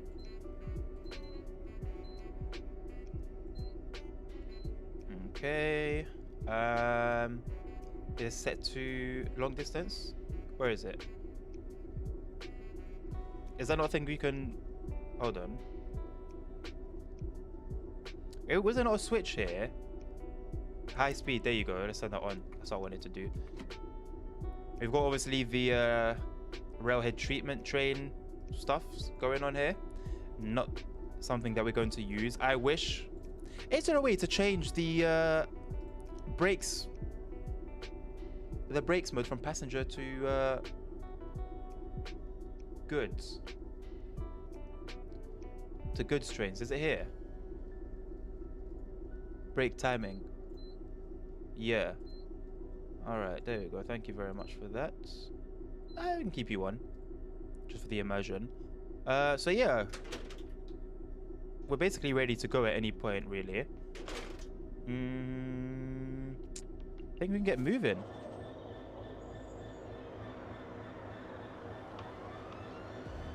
Very nice livery. Especially in terms of the fact that it's a breath of fresh air compared to the usual slog of EWS liveries that we get so often. Also, like I made a Freightliner livery plate number 66 on ECM. Oh, nice. I need to check these out. How does it work though in terms of like spawn rate? Is it random? Could you see an EWS? Could you also see a like, for example, Freightliner livery? Or when you download it, are the Freightliner liveries the only ones that you see? Gotta wait for this to go down, but the throttle's ready. Oh, maybe a little bit too ready. In the future, it would be nice to see a difficult freight train in the UK on this route. Yeah, to be honest, with the most recent freight DLC, I forgot what it was called, Engineering Express, I think. The locos that came with the Engineering Express DLC definitely made a difference to how easy it was to drive the 66. Those are some heavy ass wagons and or containers, sorry. And yeah, my first time it didn't go well. I gave them a spin on the Great Western Express, and yeah, it was difficult. I'll be very honest. It definitely takes some getting used to, but it would be nice if we definitely had a more freight-centric route in the UK. 100%. So far, freight in the UK has only always been an afterthought, realistically. I don't know, probably says in the description. Yeah, fair enough. I'm still not even sure how the main turbine ones work as well. I think there are mods for there are different other mods for substitution that will probably take care of that. I'm surprised to see all these blue like drains. It's not something I've noticed. I guess it is a thing. It's just not something I've personally noticed.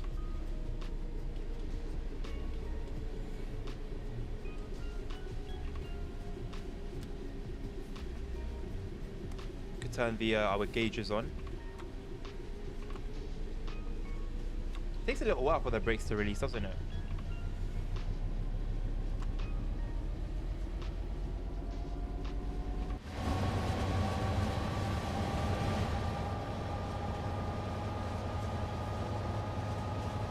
I'm still in disbelief that I'm playing on this route, man.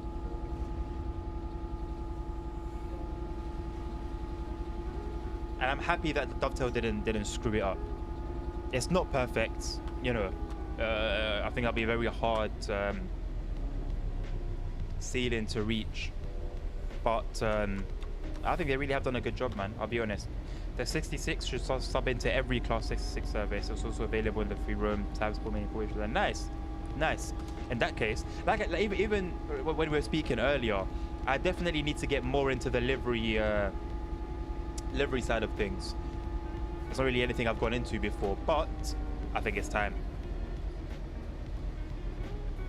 It was very, very refreshing on like Salzburg to Rosenheim, for example, seeing all the different units. And I think although they won't be the same if you're getting the same train, you know, going past you, when the liveries are different, it might as well. Well, I might upset some people with that. Let me not let me not say something that's gonna upset people. But I think you do get very close to that experience when you get you know, a constant flow of different liveries. Let's try and slow down in time for this 30-mile-an-hour limit. I don't use Creators Club liveries, Nabil, no. I think I've visited the Creators Club twice in Train Sim World 3. What is this? That kind of sad. And yeah, that was about it, to be completely honest with you.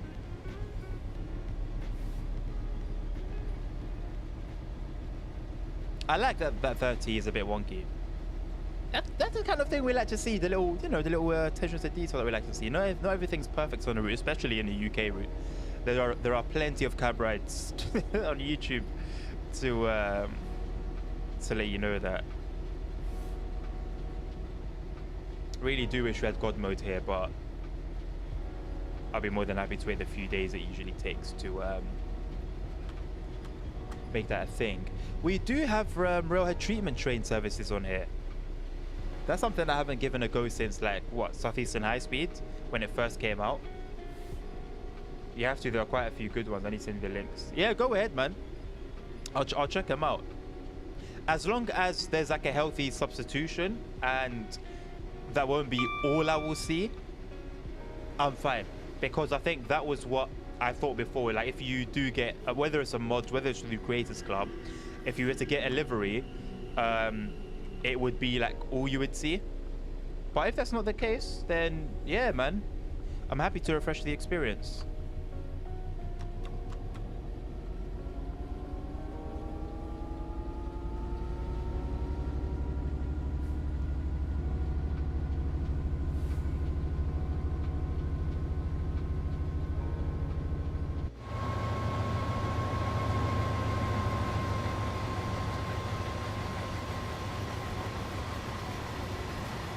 Oh, you're not sure? I guess we'll find out. That's the only way to know. We'll find out one way or another.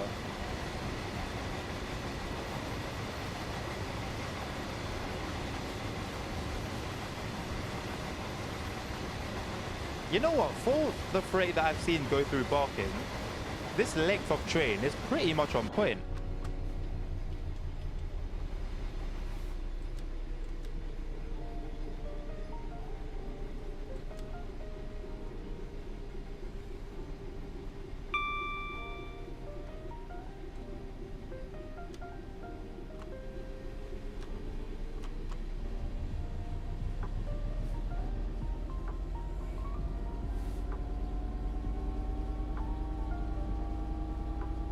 That time in the stream, gotta pop one of these. I've lasted what, almost 2 hours? That's pretty good.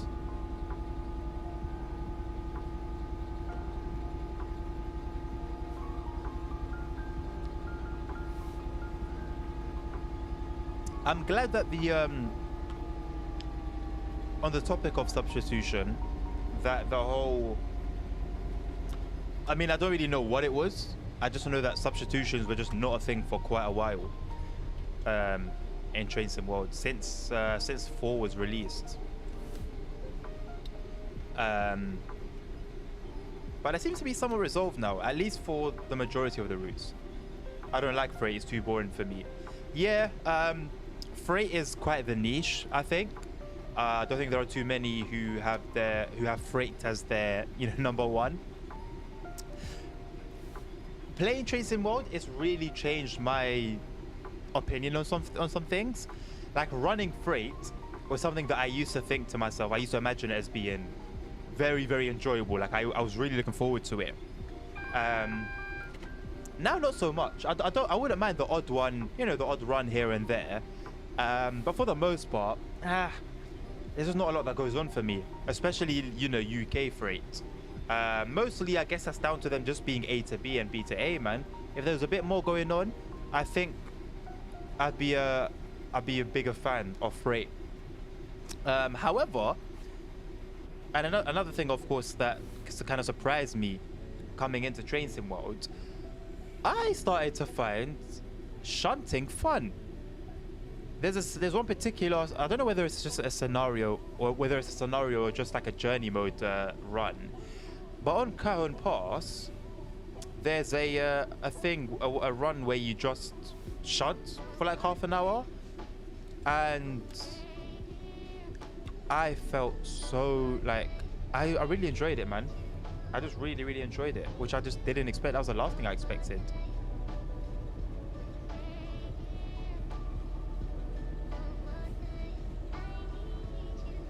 Even high-speed running isn't super exciting to me. Like, I don't mind it. I think I think I'm more of an intercity guy. I think I'm more intercity. I think that's what I prefer. Yeah, but then that route, Nabil, really, I almost feel like it was just, when you're half Moroccan, so maybe we'll get this year, but like certain, like when you're from a certain culture, or maybe it's not even restricted to culture, maybe it's just parents in general, but when you're younger and you really want something, and then you want it, you keep asking for it, and your mum's saying no, or your dad. And then it gets to a point where they're just like, oh, fine, take it then. I feel like that's what Castle Wurzburg was from Dovetail.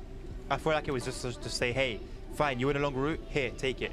And they gave us one that wasn't really what people were actually asking for. We didn't want tunnels. We didn't want non-stop. We wanted a long route, but a long active route.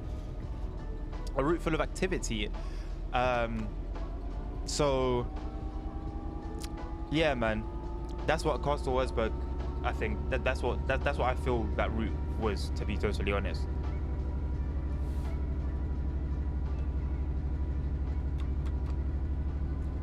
Way better choices, man.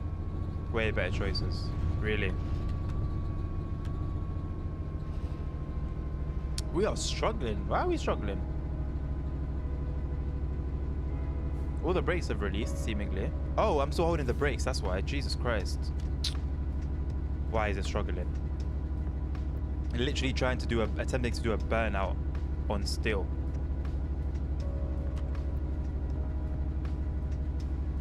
We do have a red signal ahead, suggesting that there's possibly a 710 ahead of us.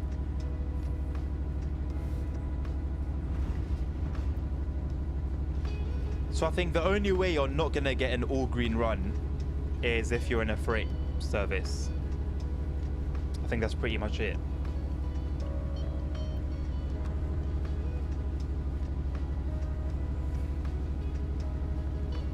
Nabil, I think for a lot of routes that Dovetail come out with, if you do it by distance and train variety, etc., I think you could say that there are way better choices for a lot of routes that we see, unfortunately. What runs over here? Is this the North London line?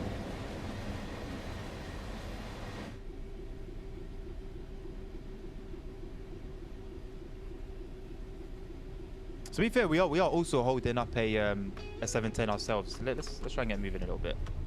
Well, I can't because we got a 20 coming up. It's like just as you try to put your foot down, your force will slow down. And the add-ons for that route is all reused stuff with new liveries. Yeah. Yeah. Was that where the press livery was introduced though? Oh no, maybe that's another route. Yeah, obviously we know we got a new ICE, which we have never seen again. By the way, they brought that in once, never to be seen again. That should tell you something, which is unfortunate, of course, in its own right. Yeah, I don't know, man. It's like it's always it's very, very often so close yet so far with Dovetail, which really sucks.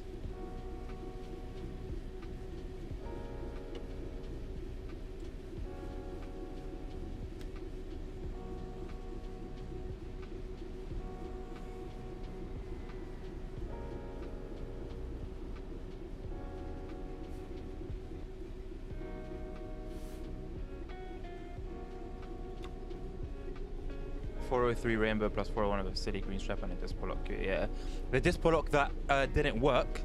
If you didn't know, Nabil, that 182, I couldn't finish the journey mode on that route because the 182 was bugged. I just couldn't finish. I don't remember what the issue was. I just remember I couldn't finish the journey mode because of that train. So that sucks. That's not really I don't have a good memory of that one. And the rainbow stripe on the 403 is like, what are you guys even doing charging for this, man? What are you doing charging for this? Strange. I think a lot of the DTG's decisions are tests. Let's try this and see what the reception is, see what it does for us. Let's try that. See what the reception is, see what it does for us, see how much money we can make.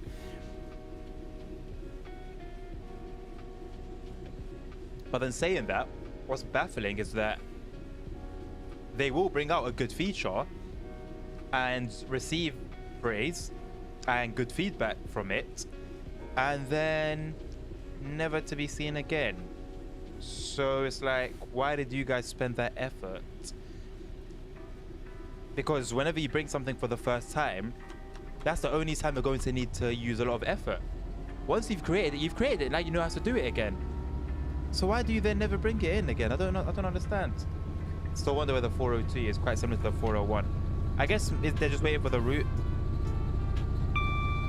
The right route. A lot of questions with Train Sim World.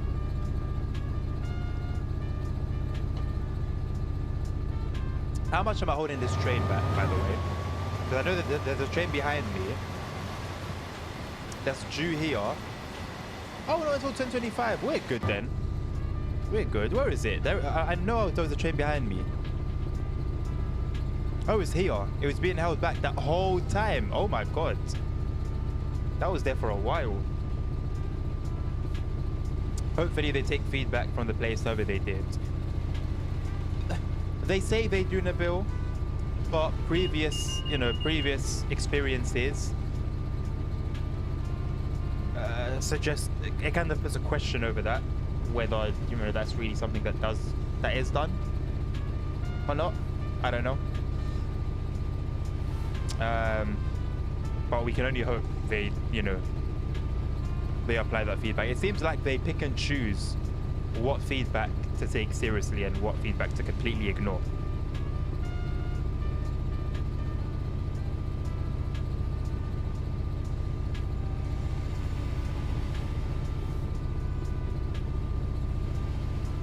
I'm happy that we're getting reverb now. That's a pleasant surprise. I've noticed it in a few routes now, but it was missing after the initial 3 that came with TSW4, and it seems that they brought it back again, which was very nice to see. Did you feel it? I always feel it, Nabil. I always feel it, and I always give them my genuine, my honest feedback. Whether now they want to take that on board or not, Yeah, it's up to them. Struggle a minute, but yeah, I always fill it in, man. Try and do the little, the little that we can to make the game a little bit better.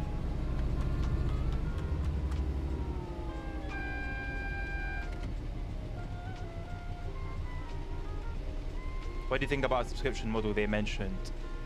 So this is controversial, yeah, and I accept that not everyone will agree with this, and I understand it. I hate how modern day everything has become a subscription. Before you know it, if we want to take a shit in our own toilets, we're gonna have to we have to subscribe to the toilet manufacturer. I really hate the fact that it's going on. However, if we pay one fee a year, yeah, and we get the access to the full game and every DLC, and they use that money to provide us with better DLC, yeah. Obviously, this is something that we would only have to wait and see. We wouldn't be able to know beforehand if they would actually do this. But if they start kicking out better DLC, more of what we're asking for, longer routes, more trains, more features, I wouldn't mind. I wouldn't mind. If everything stays the same and it becomes a subscription, I will be very, very, very against that. Very against that. So that's my opinion on it. How are you finding the add-on so far? That boy LSZ. So being someone who is local to this line, I've been on this train a few times. Barking is my local station. I am thoroughly enjoying it, I'll be very honest. Now, I'm not sure about the replayability value, even for myself, let alone someone who's not familiar with the route. So I feel like this will be a route that you will have a few hours of enjoyment with and kind of, you know, put to the side. With the route itself though, the details, the features, the scenery is on point. The buildings are more or less as per real life. There's a lot of custom and new assets. Very, very, very realistic. This is what driving through London feels like.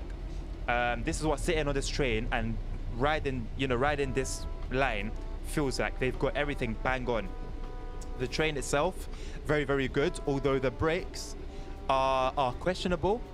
Obviously, we were driving the 66 right now, so I won't be able to demonstrate. But with the 710, the brakes are questionable. Not sure what's going on with that, but yeah, effort has gone into it, man. I'll be very honest with you, LSZ. I can tell the effort has been put into this route. So is it worth 25 quid? No, it's worth 20 in my opinion, but you would get good value for money at that £20 price point. So that's pretty much the long short of it. If you want me to speak on something more specific, obviously let me know, or if you want to see something specific, let me know as well. But as a general overview, that's more or less like my thoughts and my feelings so far. My ears feel funny. I don't know if it's the caffeine, but my ears are like buzzing, like my earlobe, not my earlobes, my ear holes, but it feels weird. Oh well, c'est la vie. No, actually no, c'est la vie. I'm here for a good time, not a long time. So Drake said, right?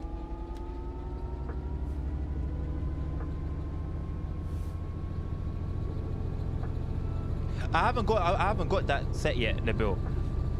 I'll do that. The thing is, I don't know how many people will use it. That's the thing. But you've used it now, so now I have a reason to set it. I've got exclamation mark wheel because I used to stream Assetto Corsa a lot. I've got exclamation mark YT, of course, for YouTube because marketing myself.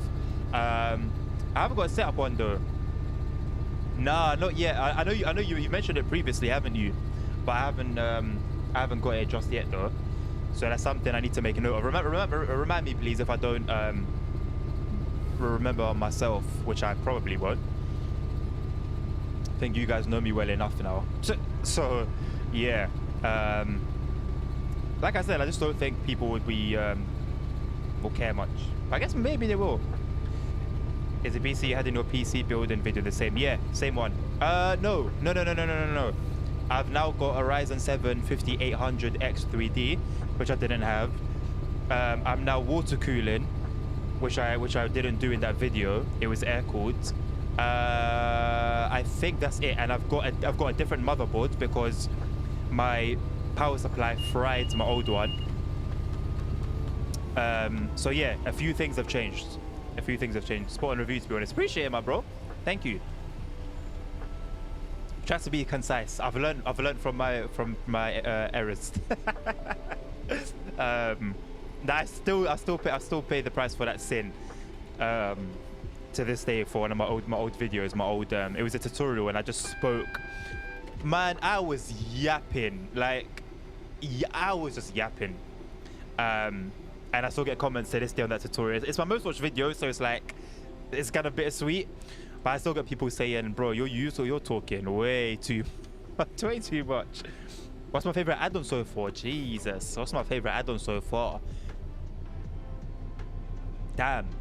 Okay, so right now, whereas this route is still fresh, I would say this one because of my personal connection to it. However, ask me in a week's time, and maybe I'll say something a little bit different. Before this, I think I would have said...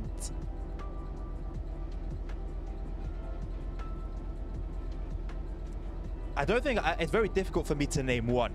So I'll say my favorites are Blackpool to Preston, Southeastern High Speed, Brighton Mainline or London Commuter. Off the top of my head, of this very solid noggin of mine, I think, yeah, those are the ones I can name as my favorites. But it's hard for me to have one. But right now, obviously, this to me is just blowing my mind. It's very surreal. And it was the same experience I had with the Bakerloo line, because once again, London, TfL, a line I was very familiar with, and the Bakerloo line, as I said in my video, was what brought me into the train sim world genre in the first place. Where were you yapping? So on my tutorial for so I used to play a lot of city car driving on this channel. That's all this channel was city car driving, and I made a tutorial for how to set up your steering wheel with that game, and it was like 20 minutes long, and it didn't need to be 20 minutes long. But I wanted to cover everything. I wanted to go into detail. And I have an issue where if you let me talk, I can talk. Like, it won't always come on nowadays, yeah? But I'm a talker. If I have something to talk about. So I was like, it's not a good video. Even I wouldn't enjoy it. Because when I wanna learn how to do a very particular thing, I don't want to hear your life story. I just want to hear how to do this particular thing. Just tell me how to do that particular thing and let me go away. There was a lot of talking, man. I've learned. So any tutorial I'll make from now on will obviously be bang straight to the point. But yeah, early days. It's my most watched video. So if you go to my channel, go on videos, go on most popular, it will be that one. Yeah, all London routes for me. Literally, man, like the ones that go around London are okay, but when there's one that's close to my heart, yeah, like, it's a different feeling, man. I feel in my heart. Bakerloo line, seeing in the passenger compartment on that train on the 1972 stock, seeing like the map in the passenger compartment, how it's all like damaged and scratched, brother. That blew my mind, because you wouldn't know that detail until you sat in that train and you've seen how badly cared for that map is. So yeah, man, I wish we still had that level of passion and effort evident in these routes. Nabil, you watch me yapping every time you watch me live, mate. I'm yapping right now, bro. All I do is yap. That's what streamer does, is yap. A lot of them do it better than me. But yeah, you have to yap.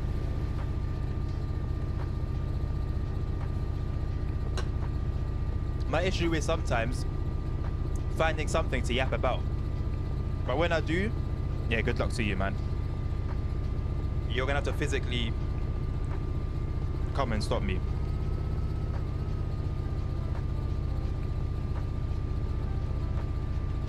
I really wish they included the North London line, man. I wish even more that they would have got West London. You know, that being where I grew up, but I would have taken the North London line, just like they did with the Trace Classic version. Kind of sucks not to see that. I'm so shocked that they had the C2C depot, which is just to the right, and if you follow those tracks down, I'm so shocked because I don't know why they've modeled it as well as they have, if they're not thinking of doing something with it. 300k views, yeah, not too bad at all, bro. 300k views, but it's a good thing. But I'm also torn because I want to like redo that tutorial, but 300k views, so I don't know. I don't know. Highbury would have been Highbury, Stratford. Like Stratford's not too far from here. It's not too far from Barking.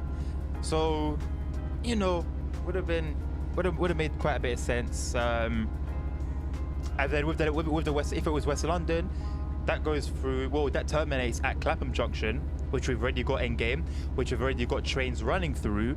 So that wouldn't have been a bad shout.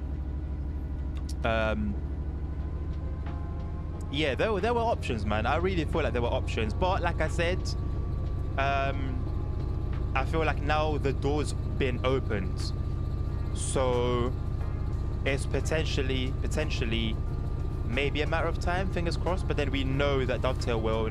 Look, we've got Birmingham New Street. Dovetail never went back to that. Pardon me. We've got Manchester Piccadilly. Dovetail never went back to that. Big stations or big potentials don't get looked at. So yes, a door has been opened with regards to Barking Station, first of all, and regards to the Overground just being in game in general. But I'm not hopeful that Dovetail are going to do anything with them. This might be the last time we'll see both. If we get C2C, then yeah, we'll see. Get it? We'll see. Don't mind me. We'll see Barking again. But I'm not holding my breath for that.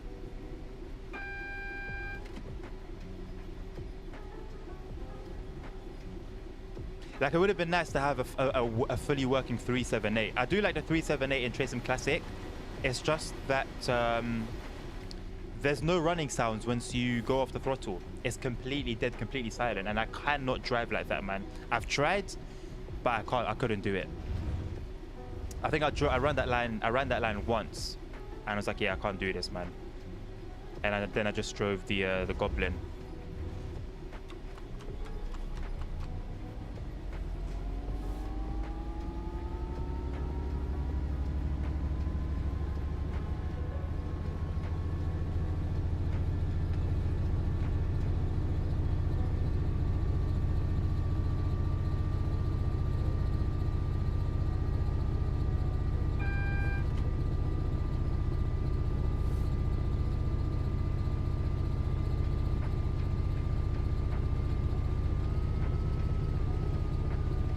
You can tell that the London Midland has had an effect.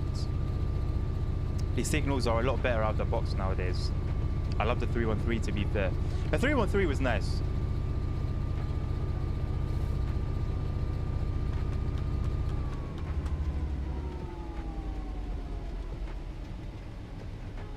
We're going fast, isn't it? Shit. Yes, I know. I think we're gonna make that. We are gonna make it. I'll even get the brakes back up. Thank God for that, boy. No spadding today. No spads today. Oh, what was the point of that? Why wait for me to stop? Give me a bloody heart attack.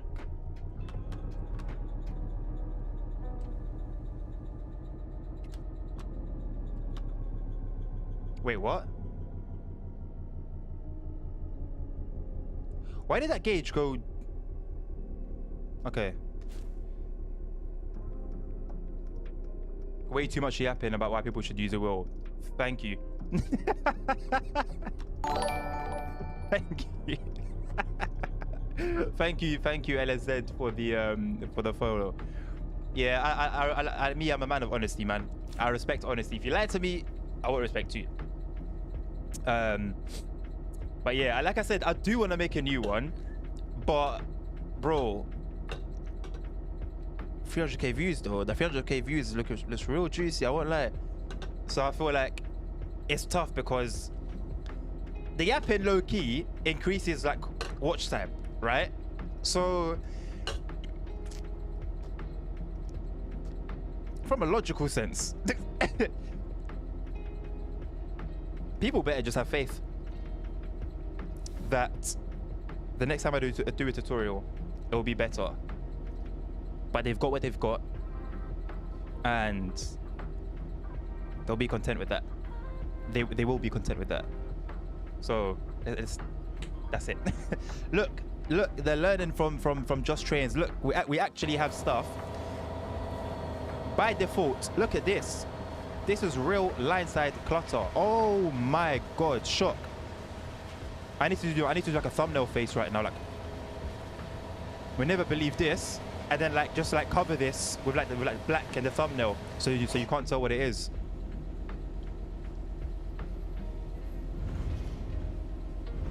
Including background history about how the game looks before. You know, I don't think I've ever watched that like fully, Nabil. Why I did that, I don't know, man. Look, yeah, inexperienced in it. I was an inexperienced young boy. I didn't know how to do the whole tutorial thing. So it came out how it came out. Like I said, be content with it, because that's all you get. And the thing is, it's a game that definitely has survived the test of time. But you know, 2 is around the corner apparently. Why are the brakes taking so long to release? There's just no point, man. It doesn't really gain interest like it used to. What do we have around here as we wait? Just depot after depot, really.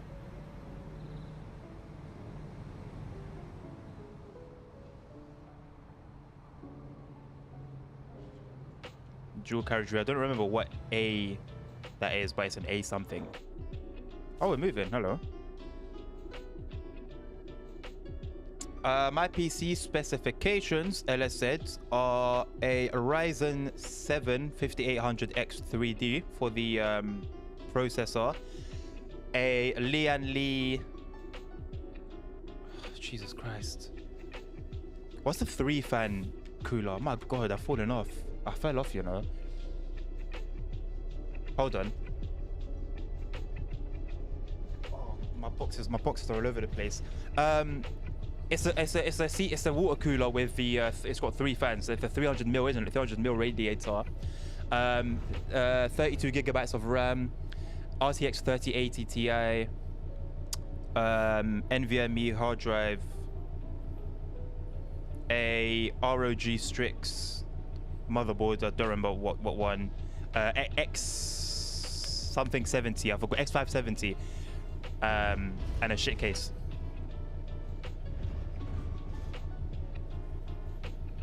They delayed it again to September. What?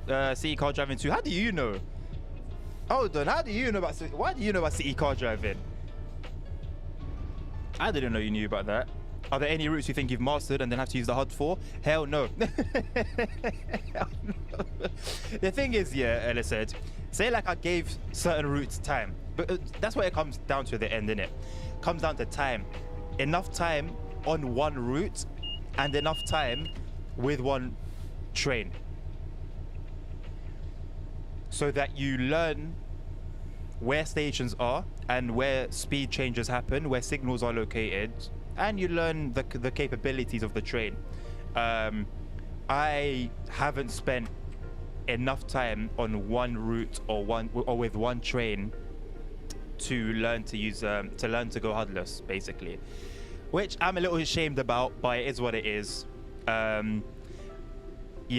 I can do HUDless on like any other game, basically, racing games, Euro Truck Simulators, the lot. I like to play completely HUDless for immersion, but I can't do that just yet on Train Sim, man.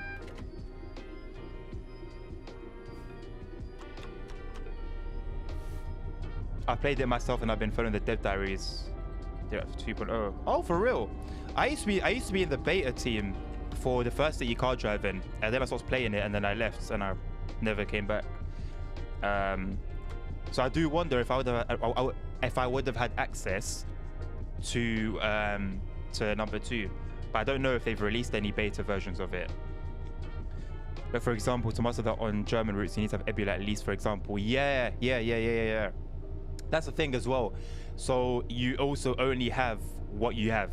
So yeah, like a good point. So if you're doing a German route, you're going to be dealing with it being more difficult than real life, which is crazy to say about a German route. Yeah. And I think passion plays a big part of it as well. If you're really passionate about a particular train or a particular route, that has its role as well. I've walked over that bridge in the distance many a time. Quite a boring area, I'll be very honest. Houses are nice though. Right, let's run a 37.7, and then we'll go into the rail tours, see what they have to offer.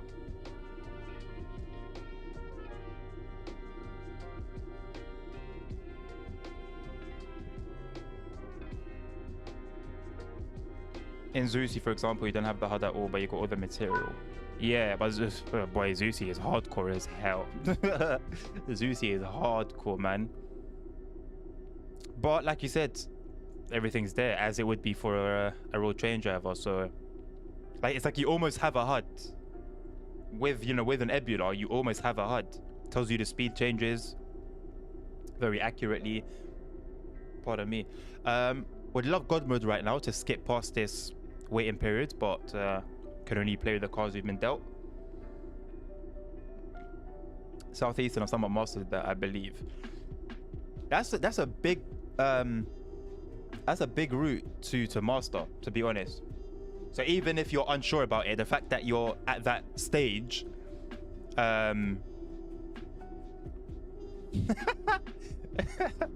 Nabil. Just the fact that you're at that stage, let's say, is like, I respect that. I won't even lie, I have to rate that. Say, Samuel Smith, the boy. Hello, just thought I'd pop in. You are more than welcome, my friend. Thank you for popping in. Have you had a chance to play through the suffragette line?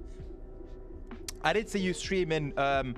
As I was streaming, I was onto YouTube quickly to have a look at my to see if everything was running smoothly on my channel, and I saw you on my homepage streaming away, and I found it hilarious that you were streaming the Southeastern high speed on the day that the suffragette line drops. Are we really just gonna be here? Can like something happen?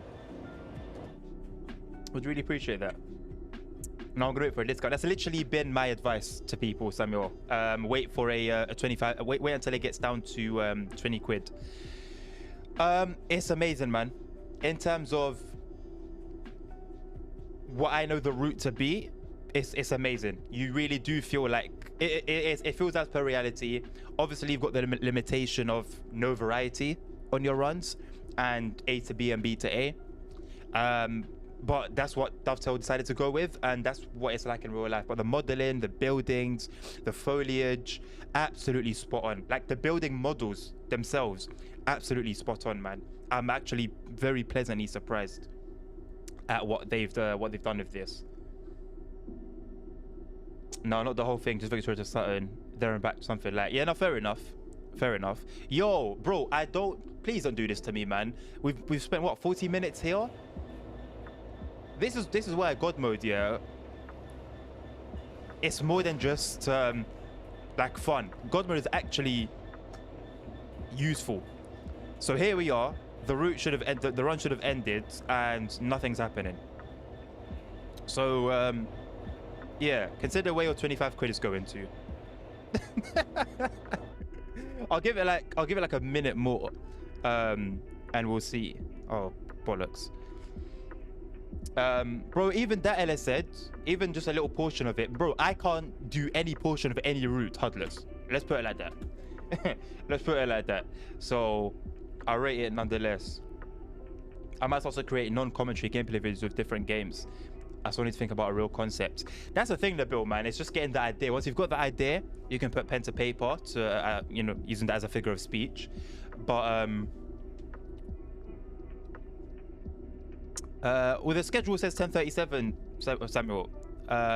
So unless, do we have a time somewhere here? Why have you gone on off? No, there's nothing here to tell us the in-game time. Well, yes, there is. Well, no, because the my F1 map only reveals the HUD, so I don't even know the time. But I believe we got here on time, pretty much. But yeah, Nabil, once you've got past that like hurdle of just thinking of the idea in the first place, all you need to do is go for it, man. Just don't expect magic and fireworks, you know, first time. Most bug-free service on journey mode. Right. Well, this is why I do this. So you guys who haven't spent your money yet can see this for yourself. So good job if you haven't spent money on this yet. Well done. I'm not gonna waste your time. I'm not gonna waste my time either. This route has been a 40-minute waste of my life, and is now marked as undone. But we move. C'est la vie. This is the way with train sim mode. Let's move over to why do I keep going? It's just force of habit, really. I said I wanted to do the 37, isn't it? So let's take the one. Let's say the 37.7.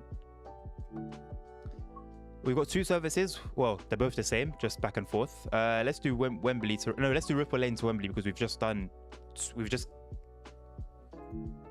we just arrived at Ripple Lane. Yeah, completed, right? 40 minutes gone just like that. Although, better than 3 hours spent on a similar scenario and then have it crash. Although it doesn't crash, does it? So realistically, I can't even say that, to be honest. I'll take it back. Right, so okay, so we're just driving the 37 like this, naked. I don't know how much fun that's gonna be.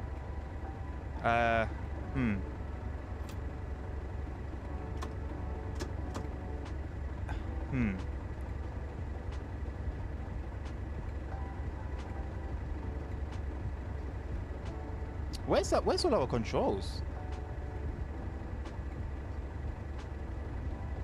Oh, hello.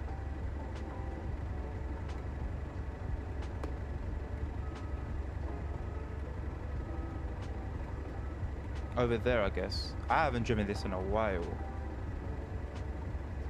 Is this slightly different to the 37.5 in terms of interior, or is it just me?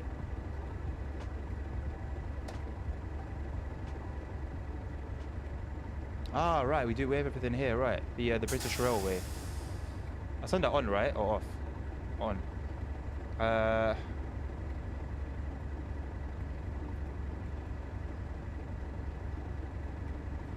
Those are tail lights, so where's...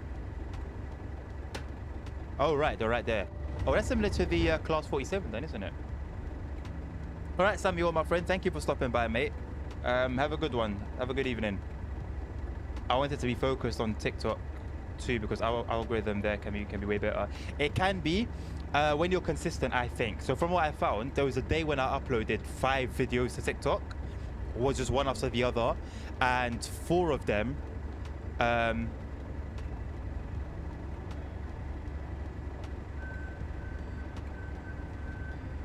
And 4 of those videos hit over 1,000 views. Nowadays, I just do like 200. I don't know why, but for a period of time, I was getting over 1,000 like regularly. So there's nothing really to tell you what, how those numbers like come around. But yeah. Now I'm slightly annoyed because we've just seen a 710 go ahead of us, meaning for this whole run we're going to be held back, which fair enough is better than a green light all the way run. There is some variation, but again, it's just quite bored. It's going to be quite boring just not towing anything.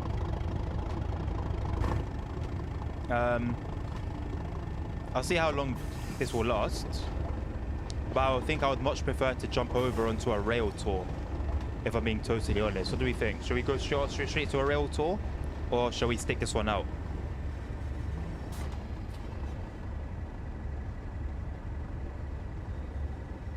By the way, I have never seen a 37 of any sort go through Barking.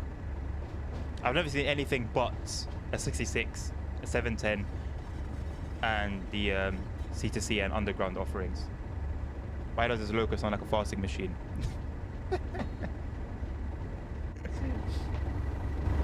A lot of people ain't gonna like that, Nabil.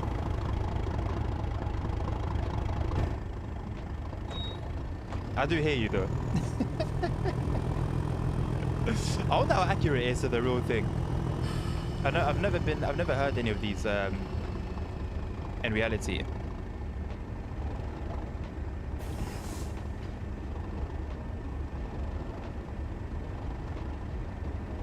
German diesel locos sound better. Bias. That's bias.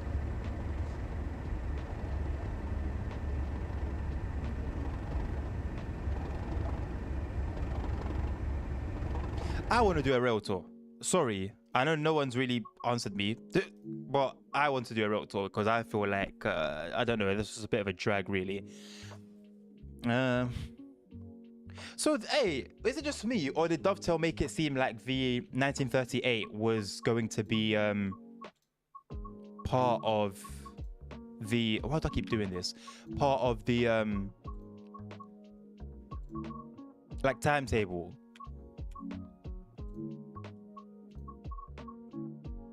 Like, it's there, but it's just not something that's drivable, which sucks. I don't know, I guess it doesn't really suck necessarily, but I felt like it was almost false advertising. Let's run a 33. I ran a Steam loco not too long ago. Let's run a 33.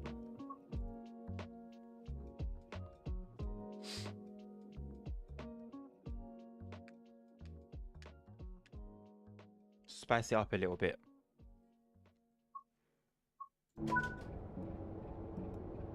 Again, this seating position is AIDS, man.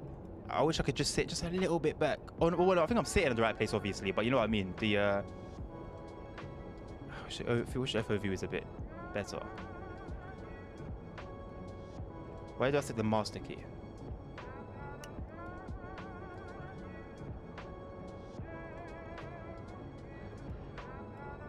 Oh, right, it's here.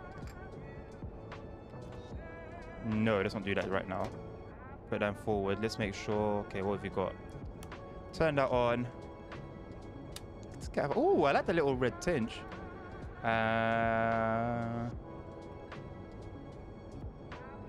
Headlight switch, turn that on, of course. The marker light, okay. I guess we don't need them in the daytime, right? We can just run with the main headlight.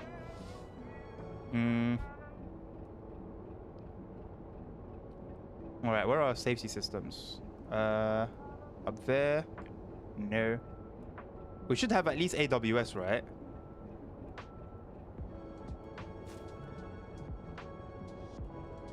Okay, it's active already apparently. We'll use keyboard binds as a little hack.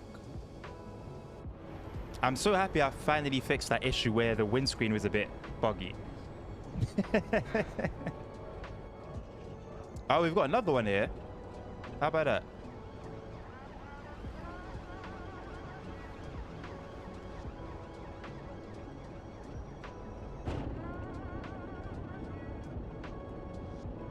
I guess we're waiting for a train to... Oh, hello. How did I not see these? Anyway. I can only assume we're gonna have to wait for a passing service first.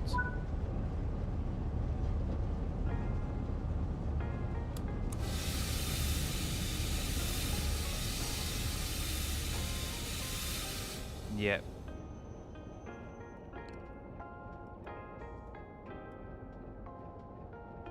Am I tweaking or are all of these illuminated? They are illuminated, right? Why? Shouldn't be the case, surely. No, bro, no comment. I feel like I know what's going on here, but no comment. Oh, hello.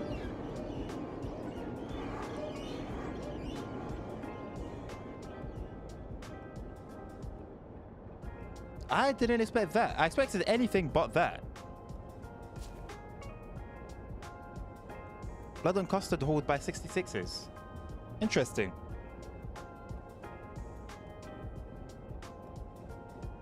I did not expect that.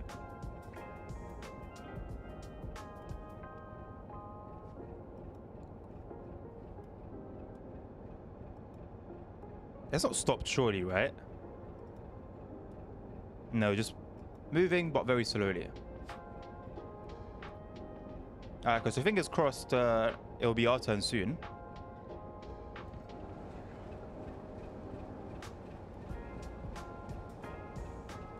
Ah, there's AWS.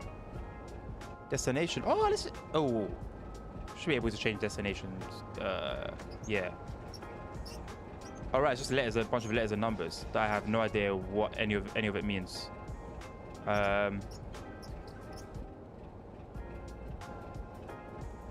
Right. I'm just gonna leave it blank.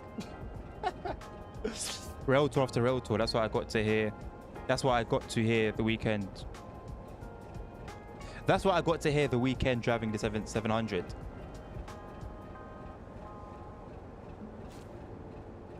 I'm jealous of your experience. I miss that, like, I don't know, I guess obviously I'm saying it now like I haven't got that new route feeling right now. But I don't know, man, the 700, it hit a little bit differently. You know, that's another train I'm familiar with in real life. So when that came to the game, hit different.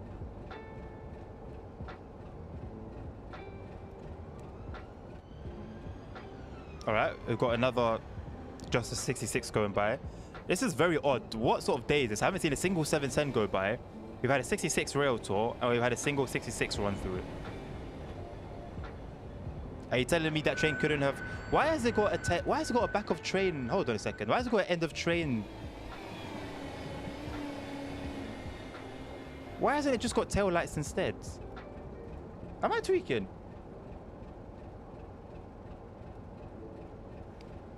Okay.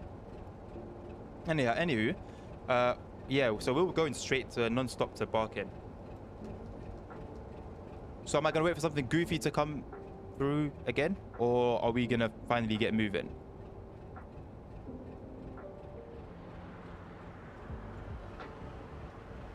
To be fair, we do have a 710 here. That's on a red right now. We do have a 710 coming our way. I guess we might have to wait for this one to go past, you know.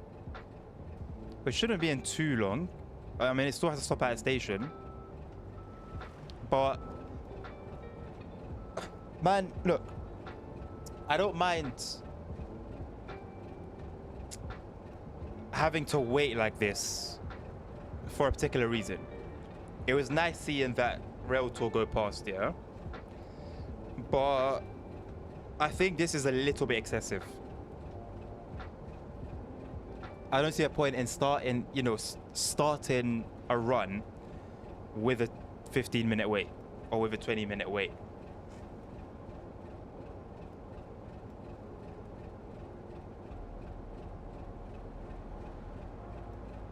Because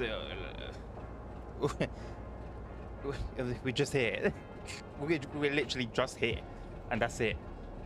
It's different if you haven't bought anything for months. Facts, facts. it's gonna make people think it's a bug. Exactly. If you don't know, for example, to check the map and all of that, you're gonna be. And this game's not. This game has had its fair share of red light bugs, so it's not difficult to make that mistake at all.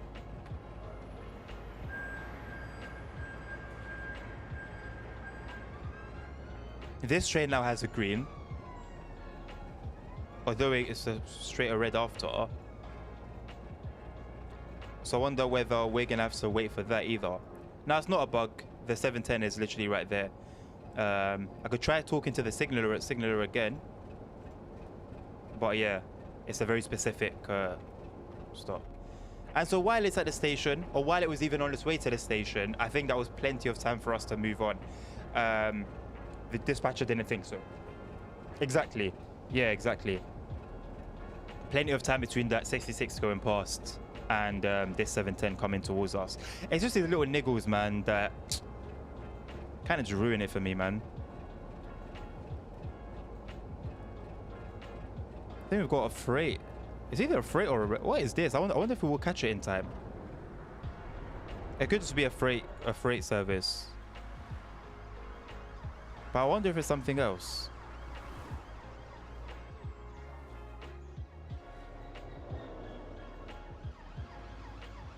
Oh, hello. What is that? Am I tweaking? Am I hearing things? Oh no, it's here. This is what it was. It is a freight service. Long as hell, though, boy. Oh, we have got green. So we were just waiting for that 710. Alright, let's give it a go, man. Let's give it full beans. Maybe not. Didn't like that. Let's treat you with a little bit more respect.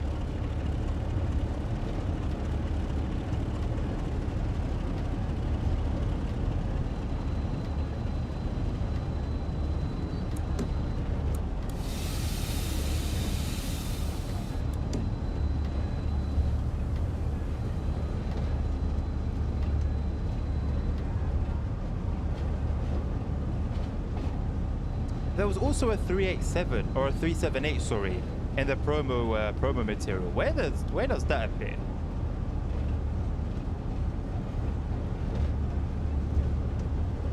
And it was in Gatwick Express livery, which was a little baffling. There's something I like in Train Sim. It shows you an ETA at the next waypoint you're supposed to pass or stop. Even if it was accurate, but still nice. Yeah. So you know whether you need to push it a little bit or whether you're able to relax. Definitely a nice feature that was to break down any minute. Right, yeah. You gotta treat her with care, man. You have to treat her with care.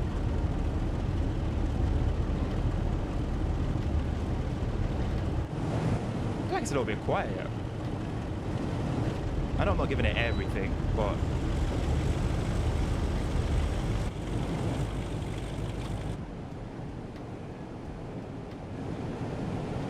this one is dead silent, doesn't seem to be doing much.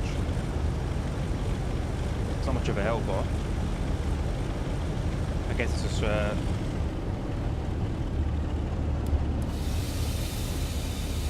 be ready for the way back.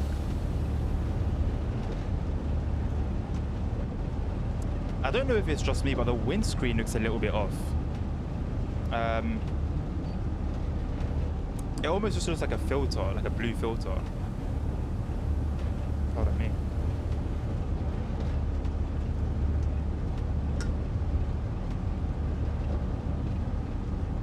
Probably driving that, but an XT as destiny. You can't even put 2 digits there. It's literally just single letters and numbers. I'd love to know what that's for. What they mean. I can't imagine it was easy for passengers relying on single letters or numbers as a guide.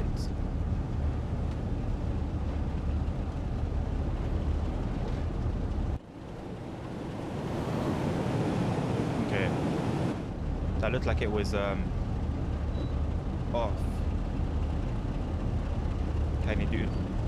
Oh, I know there's D. I don't think there's X though. Yeah, no X.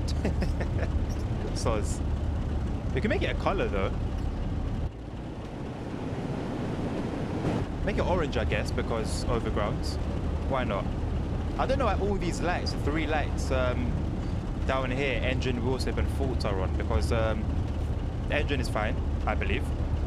There's obviously no wheel slip, and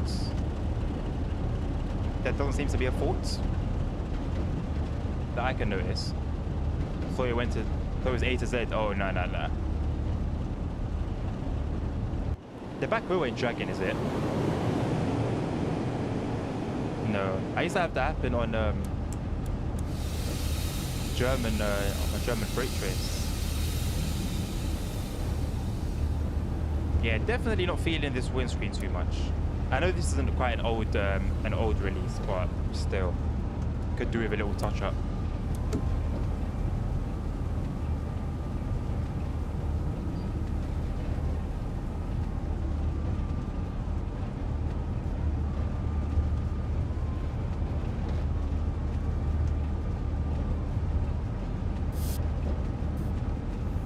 Probably should have messed with that.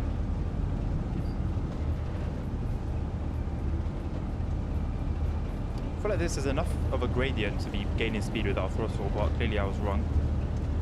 We were even on 25% throttle anyway. I think there's some fog setting in. I feel like the dynamic weather has been behaving itself this stream. I don't know whether it's a stream thing. I did think it was because I was taking journey mode runs that might have been preset even with dynamic weather activated, but we've done the last few as timetabled ones, and yeah, it didn't really start. I haven't seen rain until the end of that 66 one that completely cucked us. Up to this day, I'm waiting for the in-city cab car. It's getting ready to be retired IRL soon. I wonder if they're waiting for them to be retired so they can bring them in as like classics.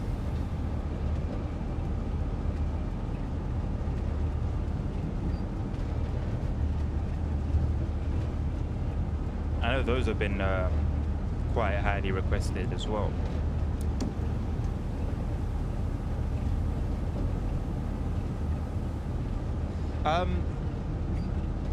So I've been playing this route for what? The best part of 2.5 hours or a little bit over. The 37 run, I cancelled almost immediately because I didn't think that was going to be fun. I'm not finding this fun right now. Maybe Steam would have been sort of a better choice for more drama, but even that, there's only so far you can go with Steam. Being limited to the speed limits that we have just doesn't really make this the most, I don't know, entertaining run, or yeah, I guess there's also really not really much entertainment value.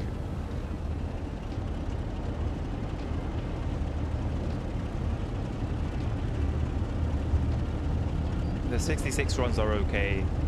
I think the 710 runs are probably the best of the bunch, but how many hours could you do until, you know, you die of boredom? I'm not sure if an average player would enjoy this. I don't think an average player would enjoy this at all, Nabil. Even someone who's passionate about this route and this loco and just rail tours in general, that excitement can only last so long. But I think we all knew that there wasn't much in the way of replayability value from the get-go, really.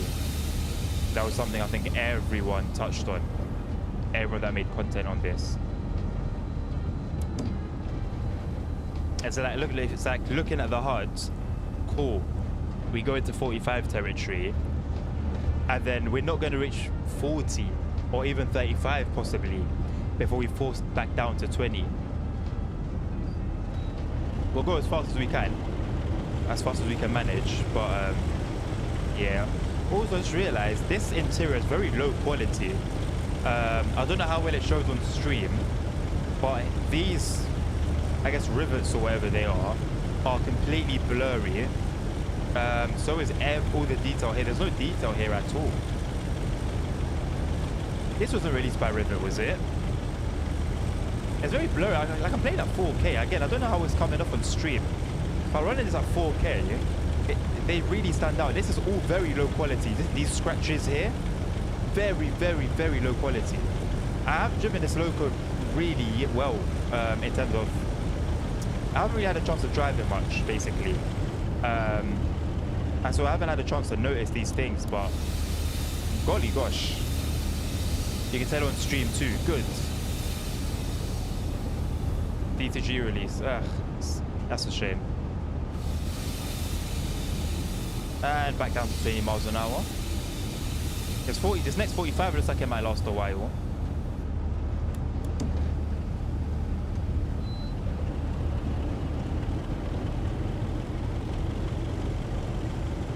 I know there's a 55, well, a brief 55 period. Why is this route not so fast to IRL? Because it's just a commuter stopper type of route. There's no need to go fast. And I guess in terms of like freight and stuff that aren't going to be stopping, I guess it's a matter of just having a lot of stations, and it's quite a crowded route with quite a few curves, and gradients. So my guess would be it's down to that, if I absolutely have to say.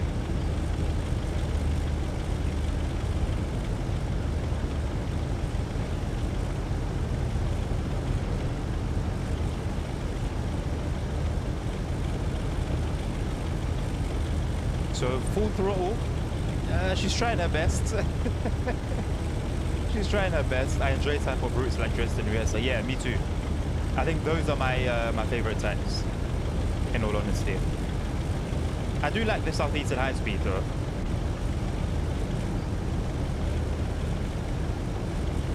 Also quite a lot of stops there, but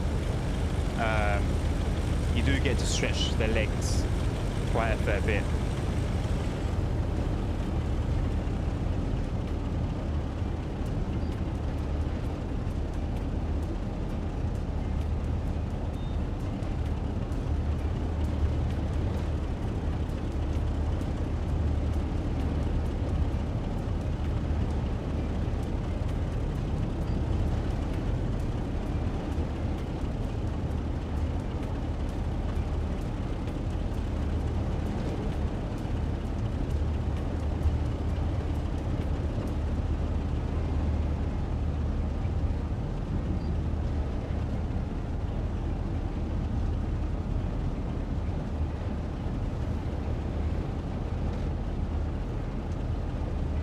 Let's just hope by the time we reach Barkhead, we'll actually be able to close off this route properly.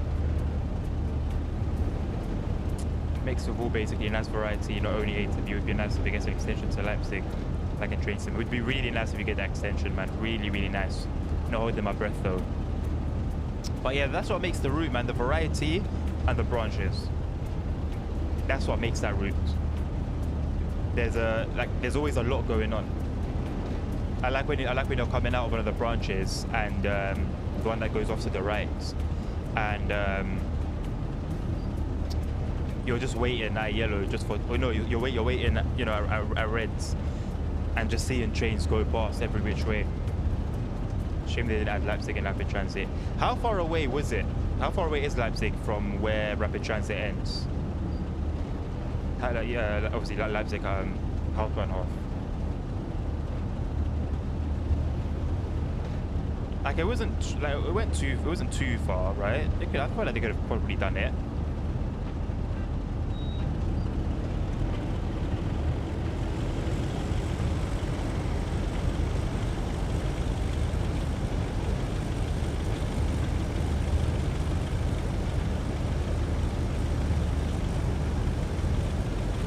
They've done the underground station, but when you leave the tunnel, you can see the Hauptbahnhof.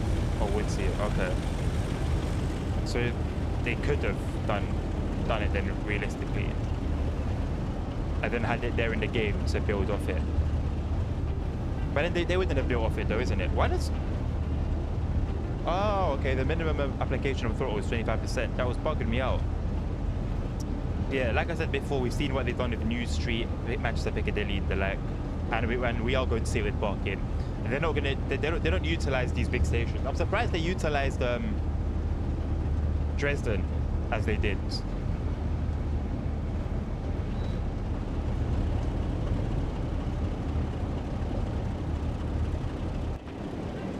But I wish like a third party would take on the work of kind of utilizing these stations. Is this an empty rail tour I see?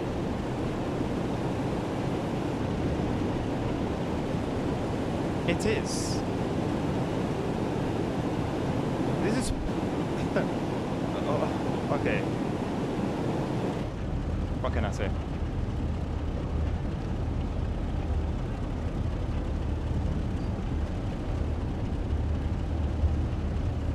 Make the decision for yourself if you think this is worth 25 quid. Like, I'm seeing more and more that's just cementing the fact that this, well, my opinion, that this route shouldn't be more than 20 quid. Pardon me. Yeah, man, it's a shame to see that that's where sort of the developer mentality is going now. We'll give you the minimum, we'll release the minimum to you, give you the tools to do it how you want, and that's us out.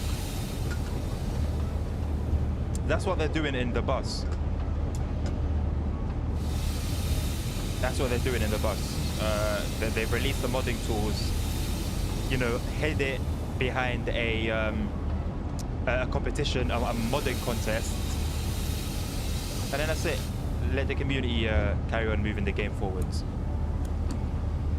A little bit too hard on the brakes. I didn't think we were actually going to stop in time. People are doing great stuff already with the limitations they have. Exactly, man. That's the point I make so often. So that's why I honestly feel Dovetail are a little threatened. I say a little. That's why I think Dovetail are threatened by the idea of releasing the full editor. You cannot tell me, seeing what the editor has done, finally we can see, seeing what the editor has done for Train Sim Classic, and be confident that you're not going to lose income. There's no way. I honestly think, and I do understand it's nothing but a conspiracy, but I really do think, low-key, the editor's being held back intentionally until they can figure out maybe how they can take less of a hit.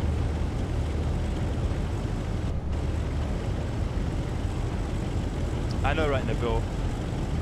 A point I've spoken on before, but yeah, that sudden change alongside the tendency for it to rain so often is what really ruins dynamic weather for me.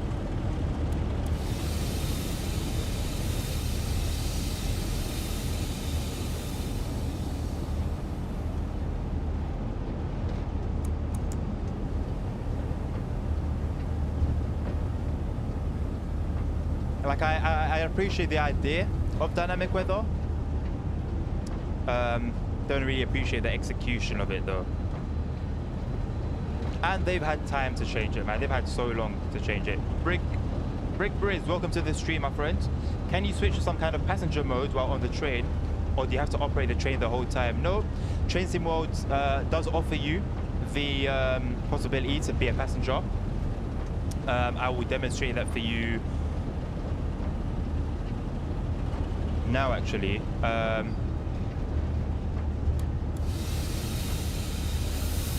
If you wanted to, well, I can't do it now actually because I'd have to leave the train. But yeah, long story short, yes, you can be a passenger.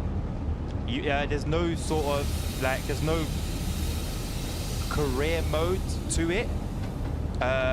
You can't, there's no points to gain, for example, or you don't level up. there's no XP you can gain. It's just a thing you can do.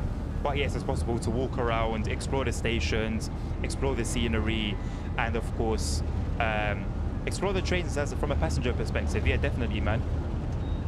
I've got a whole series of that on YouTube, passenger experience series, that hasn't really taken off the way I thought it might have, but it's there, yeah. I've driven the 710. If you guys want me to drive the 710 again, I'm more than happy to do that. Don't worry about it, Brick Briz. One way or another, it's gonna go to shit. So don't worry, whether it's your fault or not. Which game tomorrow? Yeah, we'll do this again. I mean, the plan was. So my plan is, and I need to add this to the description. Wednesday, Thursdays, and Fridays, Train Sim World, 3 days a week, 3 days in a row. Then on a Saturday, we'll do my tongue. On a Saturday, we'll play some Simrail Saturday, and Monday, we'll play some Euro Truck Simulator. I don't usually stream on Tuesdays. This is only because of the release today.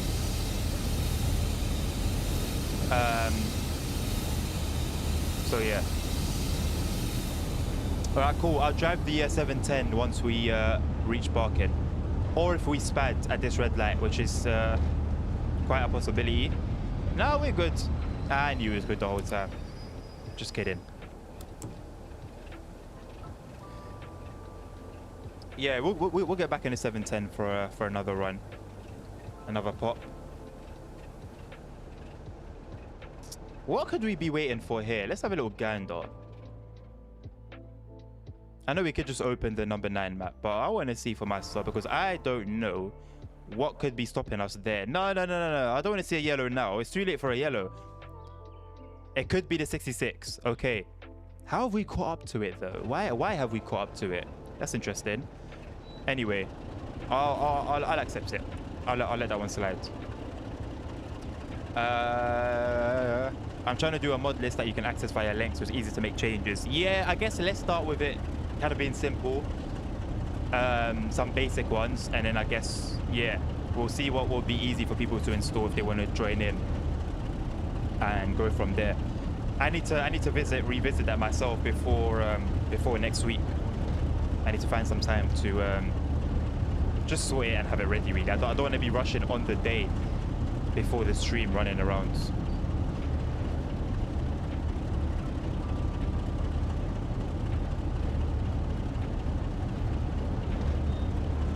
Come on, mate, let's give it some beans. What's that 66 doing right now? Why are you sitting up barking for, geezer? Free up the platform, man. Free up the platform, please. Leave the whole stopping up barking nonsense for the real player, for me. Your AI, you ain't got to stop at barking, man. I'm pretty sure a rail tour wouldn't stop at barking. I don't even know why a rail tour would be going through barking in the first place anyway. Absolutely no reason for it. But, yeah. You need to have your own truck. Well, I've taken money out of the bank, so I've got like 300 grand or something like that. Close to 400. So it's just a matter of we'll probably during a drive stop by at a dealer. I don't think I really mind for my first truck what I get on that profile. Stop by a dealer and just buy something there and then.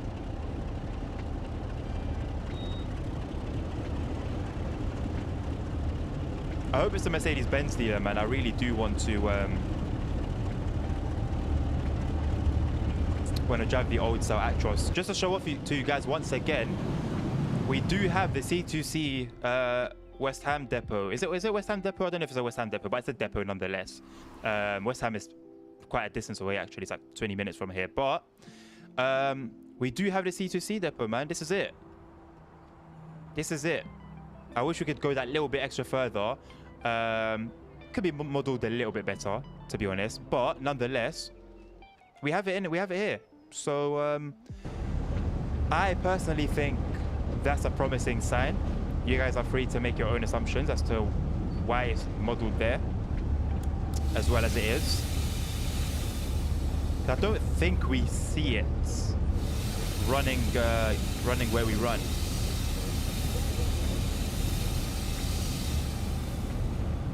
I still see that 66 in the distance.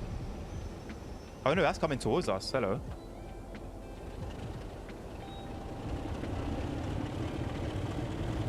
Yeah, Barking.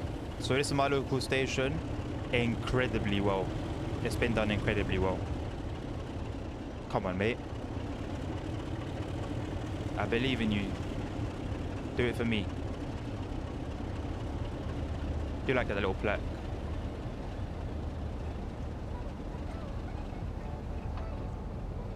Alrighty. We have finally arrived at Barking. Got there eventually. We got moving eventually. So let's park her up. Hopefully without an issue this time. Fingers crossed. I mean, I've opened my doors. That wasn't the instruction, but we've done it. So, yeah. Brick Briz is now following. Thank you very much, sir. I really need to change those. I need to remove that zombie nonsense and get some real train stuff in. Learn from mistakes. Good. Yeah, exactly. We need to use the mod for promos, convoy support. Everyone has the same death file. Yeah, I guess at the end of the day, it's like the default settings one. So, I think even if it wasn't the default one, as long as I really don't like this bright. Jesus Christ, that was insane. These buildings are modeled to absolute perfection, by the way. Yeah, I think as long as like I give people a link to their dev file, we can all have the same one. But obviously having that within the Steam Workshop does make life a lot easier.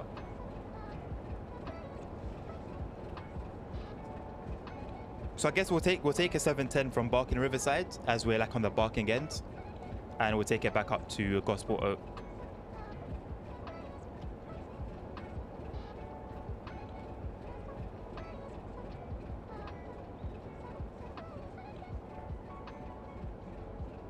Class 357.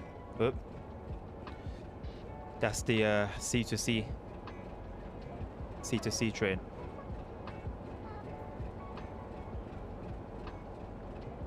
Not a single person is interested in this once in a lifetime rail talk cutting through Barking. What are these?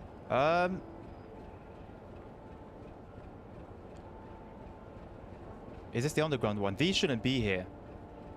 I don't know why they've placed these here.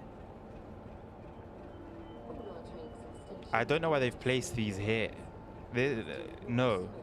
I'm certain. I might be wrong. But if they are meant to be here, then it should be the pink oyster logo or label. Not the yellow one. The yellow one you sort out upstairs. Again, I love this little entry only and exit only detail, attention to detail.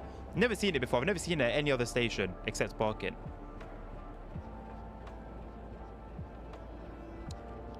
Where's the lift? Is there a lift here? Yes, there is indeed. I've taken these lifts many a time. Doors closing.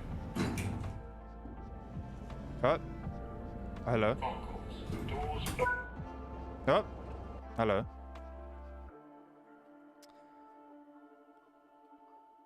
You into OMSI? I am into OMSI, but I haven't played it in so long. Now, you're the second person that's here that has an interest in OMSI. And I really wouldn't mind playing some OMSI, man. I really wouldn't mind playing to OMSI. It's just... it's even more of a niche than Train Sim World, I feel like. And... I don't know, man, in terms of how much views it would garner. I don't feel like it would get many, man. But I personally would be very happy to play some OMSI. So a little morning run. Barking website to Gospel Oak. I've watched the Blackpool passenger experience and it was good to see the scenery, not only from the cab. Yeah, I was rubbish. There definitely is a different experience when it comes to sitting as a passenger. Definitely, man. Like, it's not, I don't know, I feel like it might come across as very boring in terms of just saying it. But I found that there is a little, it does have its own little thing to it. Incorrect tag in / out machine. Game is unplayable. Oh, well, listen, Roblox has it. Roblox actually has the feature where you can touch in your Oyster card. You actually run around with a little Oyster card, and like tap in and you hear it beep. So what's stopping Train Sim all day?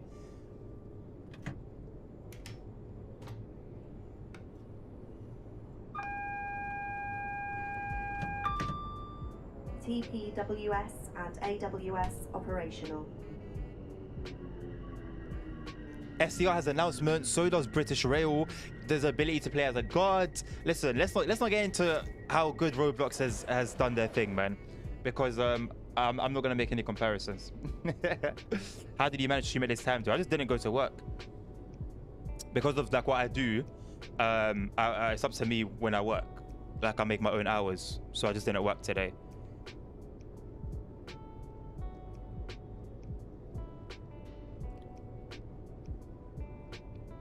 This does have quite a lot to it, but nothing works. Click, click, click, click, click, click, click. Click, click, click, click, nothing. Active events, nothing.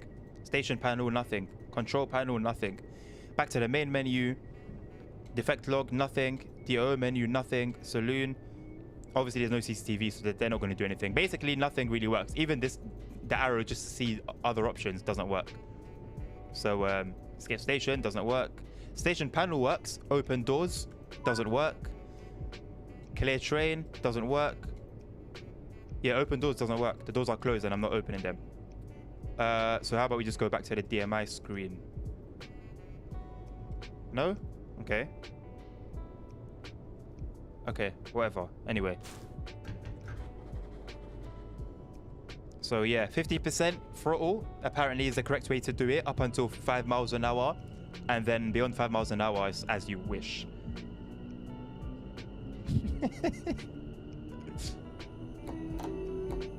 Would be nice if the P-Way guys give us a little thumbs up. There's some decent money in P-Way, you know. I've got my my card that allows me to work there on the tracks, but I don't know if I can. I don't know. Maybe I should go for it. You know, could do with the extra income.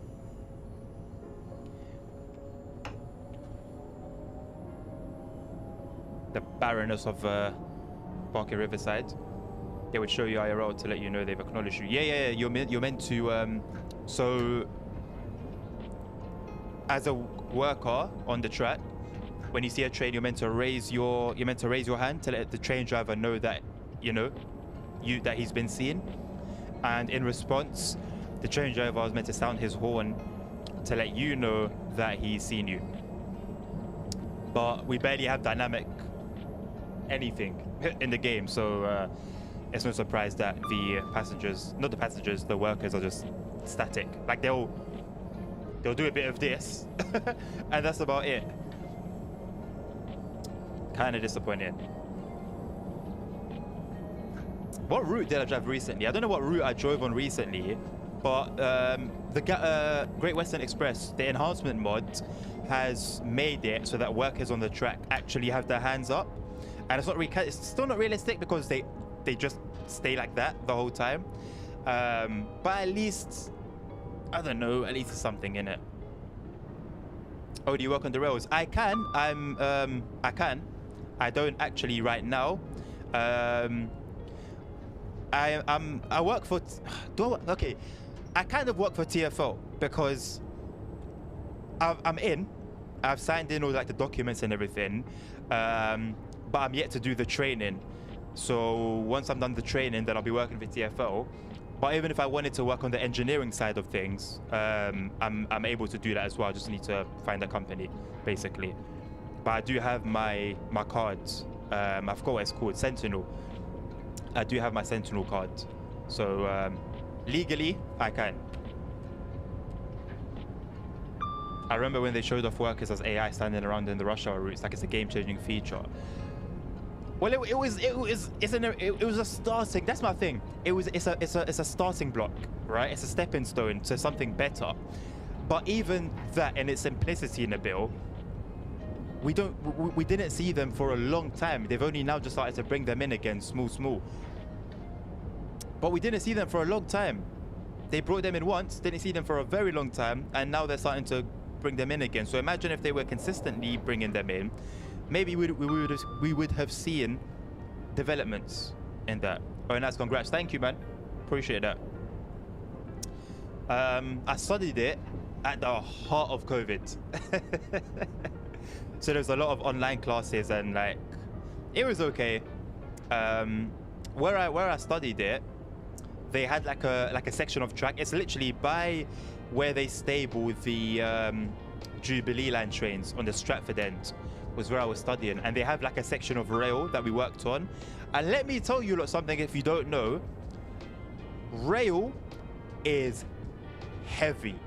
It took 8 of us to lift one section of rail, and even then, with all that manpower, it was still a mission. The ballast that you see, all the little rocks under the rail, that are not something that you can just scrape off. Like, you have to really dig almost. They're very, very tightly packed. So yeah, that was kind of a surprise to me when I was studying.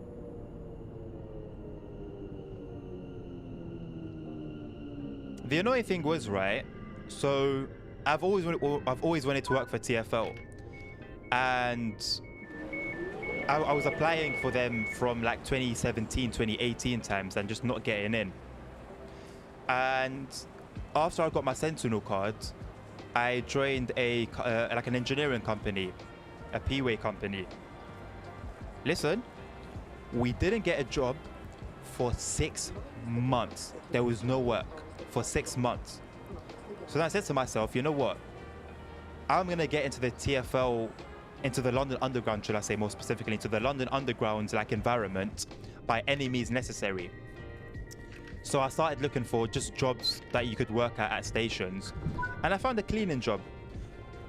The week I started the cleaning job, the old company sent me an email saying, "Hey, we've got a contract job," and I was like, "Are you guys serious?" I waited 6 months and there was nothing, and I was like, "No, listen, I've moved on. Basically, like I'm working as a cleaner now, which isn't obviously a desirable job, but it was something." And I used that position to connect with like train drivers, to connect with station workers and managers. The help I received the last time I applied for TfL was what got me the job. Listen, connections are so important, man. So important.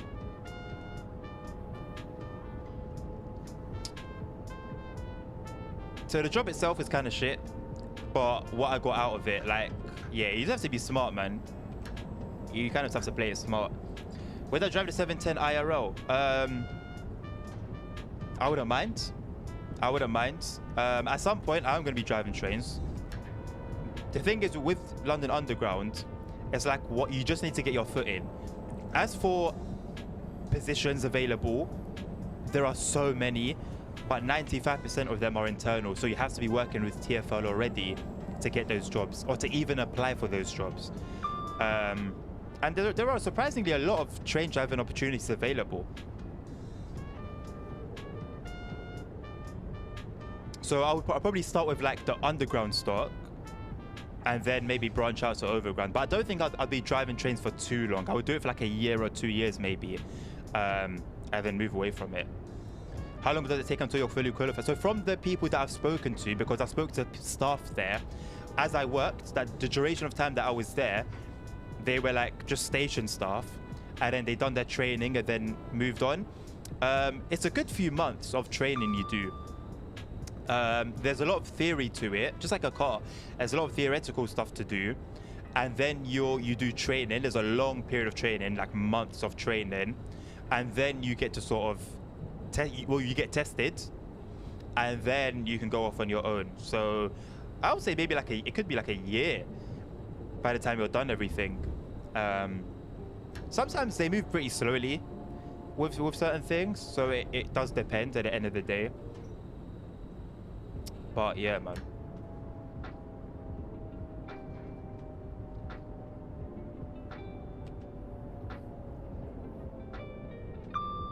The things you see as a cleaner in the underground here. Let me tell you, I'll put it like this. I saw everything that can come out that can naturally come out of a human body, and I will let your imagination kind of, you know, take you there. It's crazy what you see when you're in it. Why don't you drive for Southern? I'm not necessarily against it. I guess once I have like a train driving license, maybe I'll branch out. What a lot of train drivers do, they tend to kind of have like a little taste of everything and then settle on something that they like. I personally don't think I'd have an issue with it. Pretty easy, just sit there, bloody nah. That's realistically. So, but just like I used to work at my station that I worked at was a Northern Line station. Yeah, all the train drivers would do on the Northern Line is close and open doors. The train does everything. All you do as a train driver on those particular trains is open and close doors, and they get paid really well for it. They get paid really, really well for it. So yeah, I don't know if I would prefer that over like completely manual driving. Obviously, it's easy. Who doesn't want easy money? But I don't know, man. I like doing things with purpose. I think I'd be okay doing like automatic train operations for maybe 6 months or a year. But after that, I'd want to feel like I'm doing a little bit more. That's just my personal thing, I guess.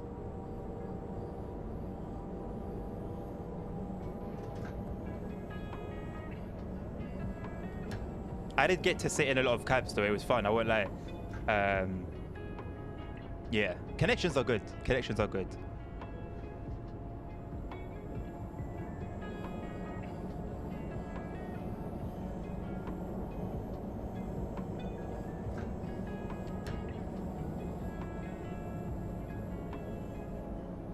We're slightly ahead of schedule by the looks of things. I love trains, but I don't think I could drive for 7 hours. You know what? Don't think that because train drivers are train drivers that they don't suffer that, bro. The amount of train drivers, okay, I'll be honest with you guys here. It was scary, the amount of train drivers I'll speak to that would just tell me, oh, I'm knackered, man, I'm tired. Oh, this coffee's barely keeping me awake. Oh, I've had about 5 coffees. And like, I'm just there like, oh. I was just thinking to myself, oh, so you guys are human after all, first of all. But then it's like, oh wait, hold on a second. You're driving trains. You're in control of trains, hundreds of people. So they're human. They definitely do suffer from tiredness as well. And I think that's something I couldn't deal with, bro, because listen, I'm someone, yeah, not so much nowadays, but especially before, put me on a bus or a train, anything that like rocks you a little bit. Give me 5 minutes, I am out like a baby. I don't know why. Maybe I got some low iron problem that I don't know about, but yeah, I would be out like a light, man. So I couldn't imagine how I'd fare driving a train. You know what I'm saying? I'm gonna have to have a coffee there with me at all times, or be slapping my face every so often, because the constant tunnel station thing, it's mentally tough.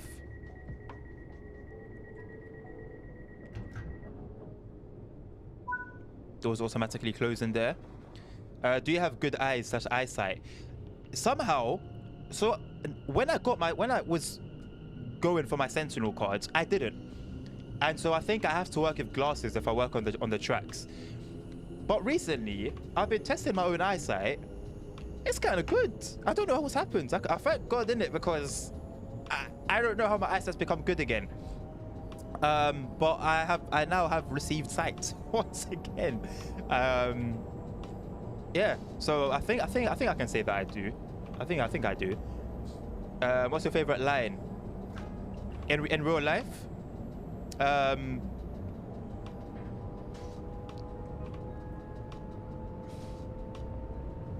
I'm torn between two. And a lot of people will find these boring because they're both underground lines, and I completely understand that, but that's it is what it is for me, innit? Like, I'm born and raised in London, so that's kind of all I know. I'm torn between three. I'll get the worst one out of the way, the district line, but only because that was my whole life for so long. The Victoria line, because of how fast it is, but then it's an automatic train, so I don't know. And shit, what was the last one?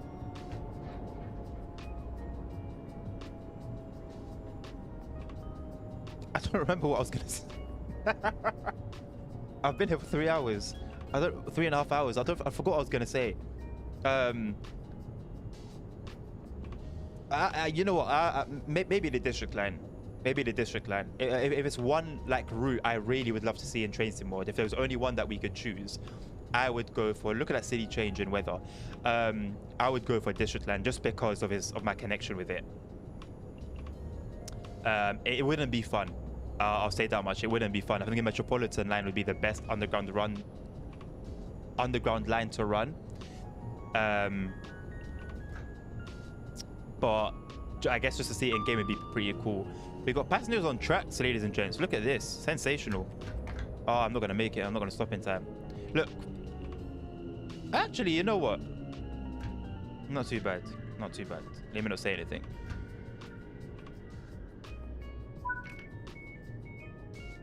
I had good eyesight, but over the years, it got worse, mainly because of the use of electrical devices, which is a global problem overall. More and more get short-sighted because of that. I've heard that that's a myth. You know that whole don't sit too close to the TV thing? I've heard that's a myth. Now, I'm not a professional. I try and listen to a lot of professional like podcasts and stuff where they talk about health. But I've heard that's a myth. So I guess there is something. No.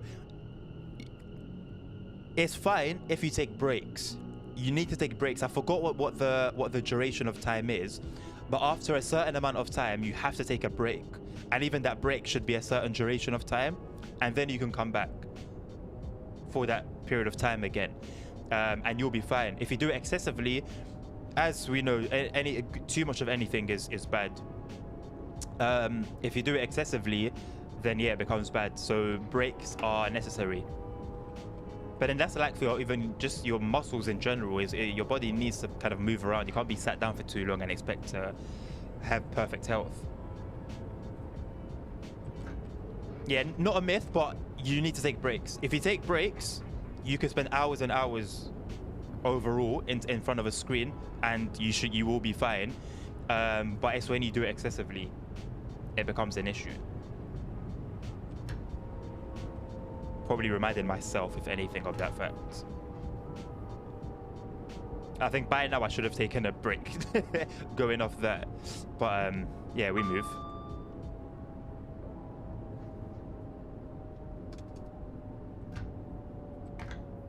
If there's anything specifically that you guys want to see, by the way, with this route, with the trains included in this route, please do let me know. I'm not just driving off my own accord. I'm just trying to just showcase the route, I guess, if anything.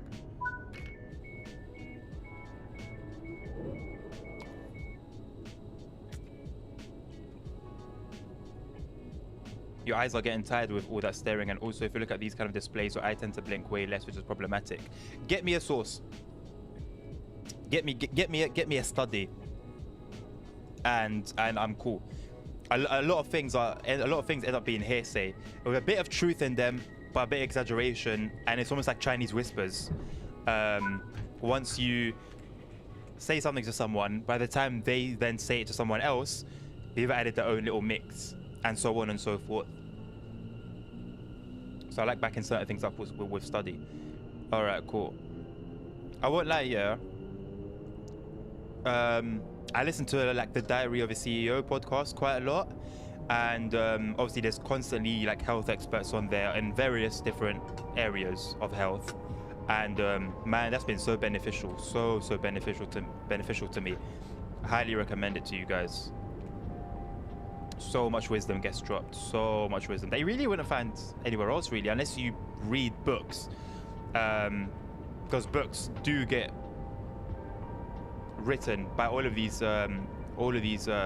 experts, but I don't think many people read anymore, unfortunately, including myself. I used to love reading when I was younger, and yeah, over time just grew out of it, kind of, unfortunately.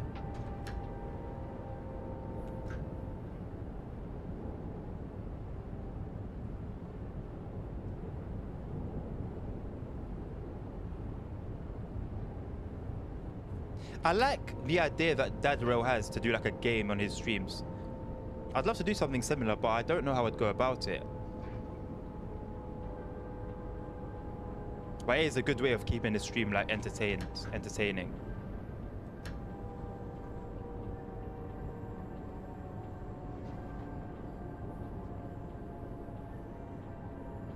I think it's probably should start with maybe making some custom like emojis and custom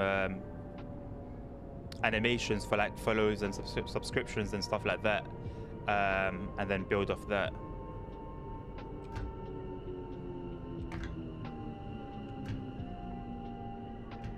Little too hard on the brakes. There we go.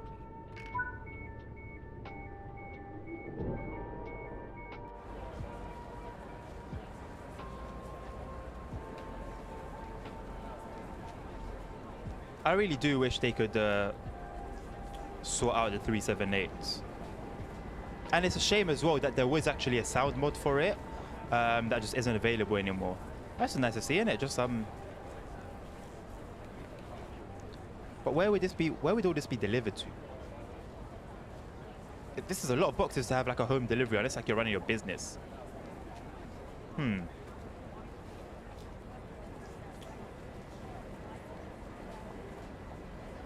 Hey, look at that little detail.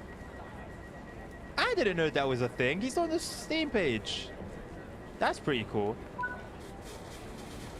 That's pretty cool. You might be there for a while, geezer. Yeah, you're gonna miss your flight, lad. Oh well. It's your life. Although I do have a passenger mod that does something to passengers, so I wonder if that's part of it. They're also starting to do these little cheeky Easter eggs though, so I don't know. Could be like an actual thing. Where are you going? Stop right there, sir. Where are you off to? Liverpool, is that Liverpool? No! Stop with these invisible walls, man. Ah. Like, it's okay. We know that the map doesn't go on forever. It's okay to let us explore to the end of the map. It's okay. We know we're gonna find scenery that's not finished and the likes.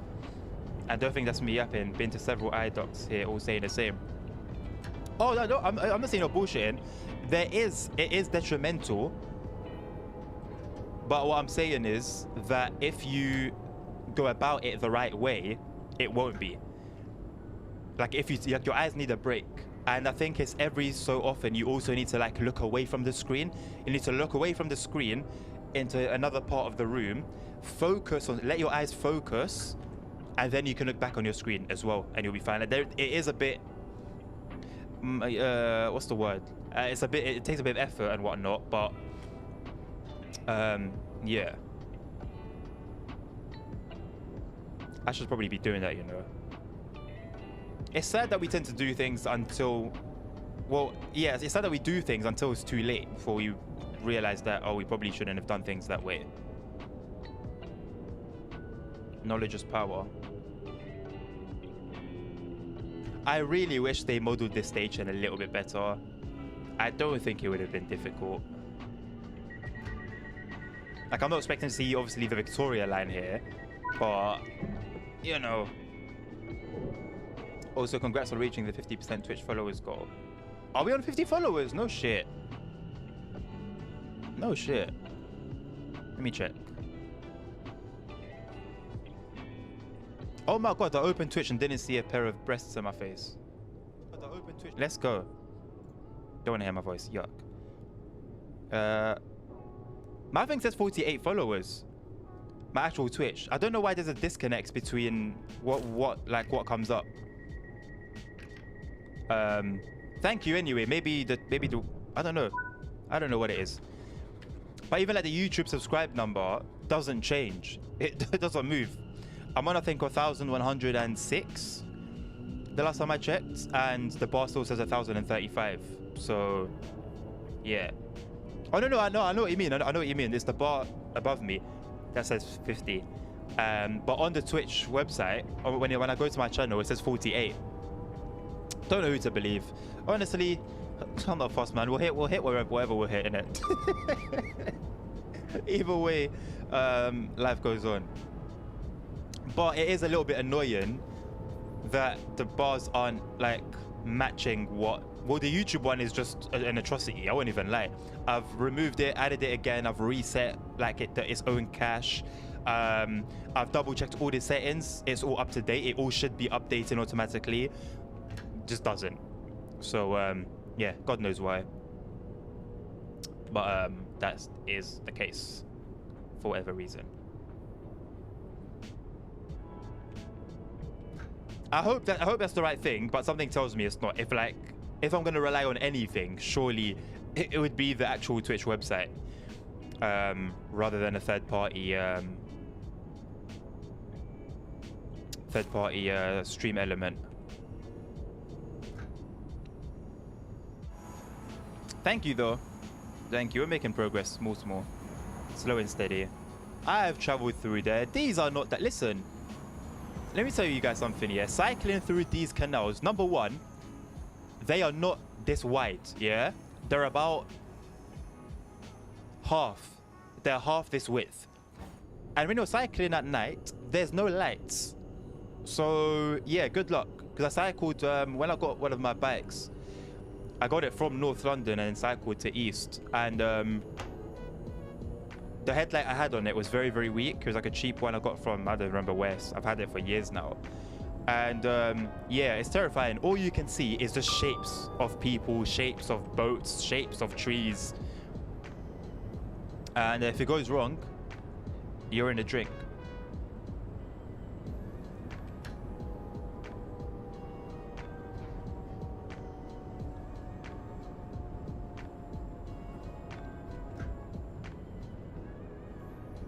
Coming up to 9 o'clock. I think I might just end it at 9, to be honest. We've been streaming for almost 4 hours. Yeah, by 9 o'clock we would have been streaming for 4 hours, which is way more than the regular 3 hours that we do. But I think we've managed to cover everything. We've given Freight a try. We've given the rail tours a try. Neither of which were necessarily great, but that was the whole point. There's only one way to really find out if they're great or not.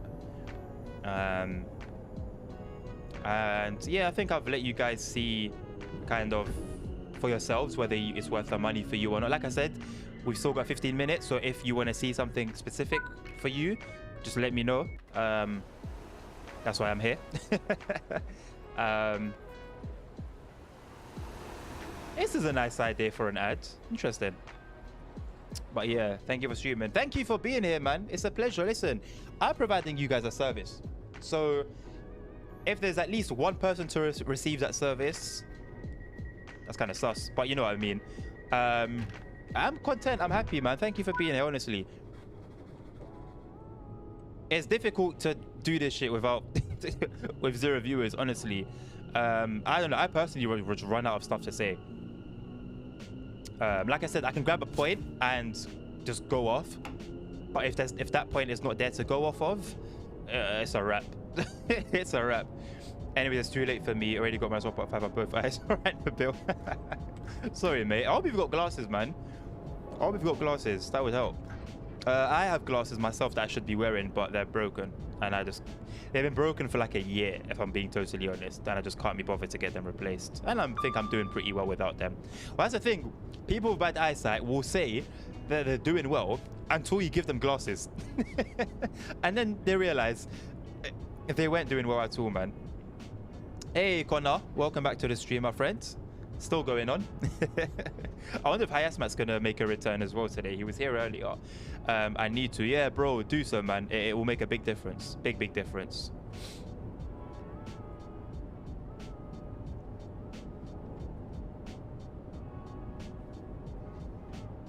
I'm happy to stream for longer. Honestly, I've got nothing to do tonight. Haven't eaten, but we moved. That's all right. I'm kind of skinny as it is, so it's just another day for me. If you guys want to specifically see something, honestly, even if it's not Overground at this point, oh, that's opening the door to, oh, I don't know if I want to do that actually. Oh, Overground related. If there's anything else you guys want to see Overground related, let me know. But yeah, I think I've covered pretty much everything. You beauty, you fucking beauty. I love this train. I like it. I guess I like it because I'm used to it, not necessarily because I have an attachment to a 710 specifically. Why is that? Because, bro, Nabil, we'll end up being here for a very long time. For a very long time.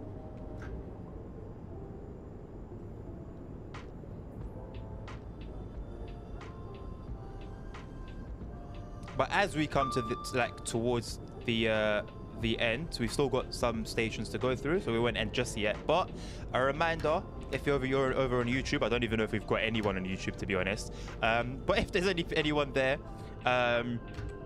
please like the video if you've liked what you've seen so far. I've actually never asked for that midstream, but I've realized it's very effective. So yeah, please like the video if you've liked what you've seen and consider subscribing. There's plenty of Chainsaw Mod content on the channel and to come. If you're on Twitch, thank you also for being here. We've had more than one day for Eurotruck. And I'm pretty flexible in terms of like, I'm not very strict on what I'll do in any of the games that I'll stream. Like, it's kind of up to you guys, to be honest. Just let me know what you want to see and you will see it. So, you know, take a note of that as well. Is your house represented on this route? No, my house is like a 10-minute walk, 5 to 10 minutes, depending on how quickly you walk from the station. I'll show you like which way it is, but unfortunately you can't go there. I need to wait until a mod comes out that lets you go out of bounds. The Train Sim CZ website is usually quick to release those. I wouldn't be surprised if it's already out.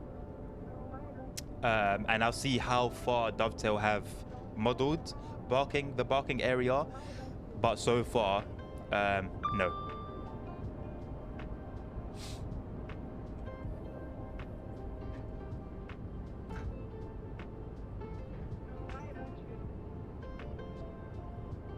Yeah, man. I don't know. I feel fine driving this route and like talking to you guys and even having you guys here. But I'm imagining just playing this completely by myself off stream. I don't know, man. I don't know if I could even do 2 full runs without getting tired of it. We've dropped down to 45 frames, by the way. Interesting.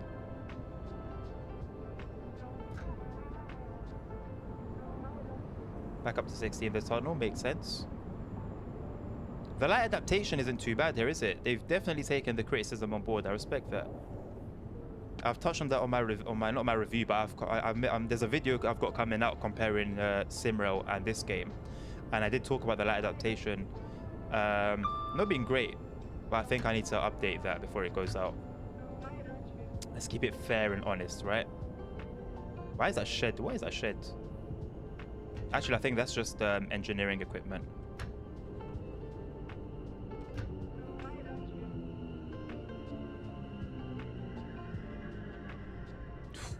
Takes a while, doesn't it? Are people getting on the trains? Is my train alive? Yes, there are people sitting on the train. Love to see it. This is very unrealistic. There will never be this good of a service across all of the London Underground. All these messages are like on point, very, very much on point.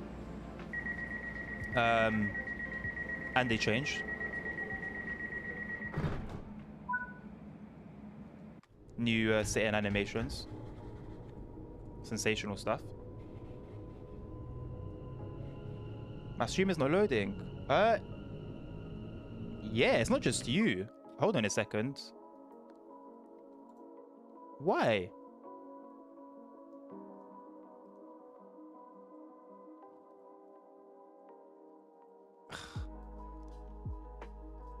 I'll wait for it to come back. I'll wait for it to come back. I don't know why. I don't know why. My internet is fine. Everything is good on my side. Nothing has changed on my side. Even my internet is running fine. My whole computer is running fine. I don't know why this happens, man.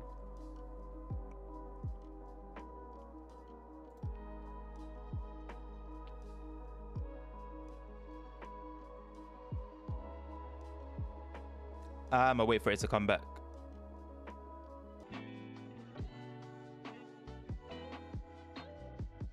Honestly, not sure what it is. My internet is completely fine, but it's moving crazy. So I think I might just end it there, man. I don't know if it's gonna come back. I don't know what's going on. We're gonna end it in a couple minutes anyway. This was the last run, so it sucks that we didn't get to finish it. And I don't even know if I'm even back yet, to be very honest. But yeah, I'm gonna have to end it there.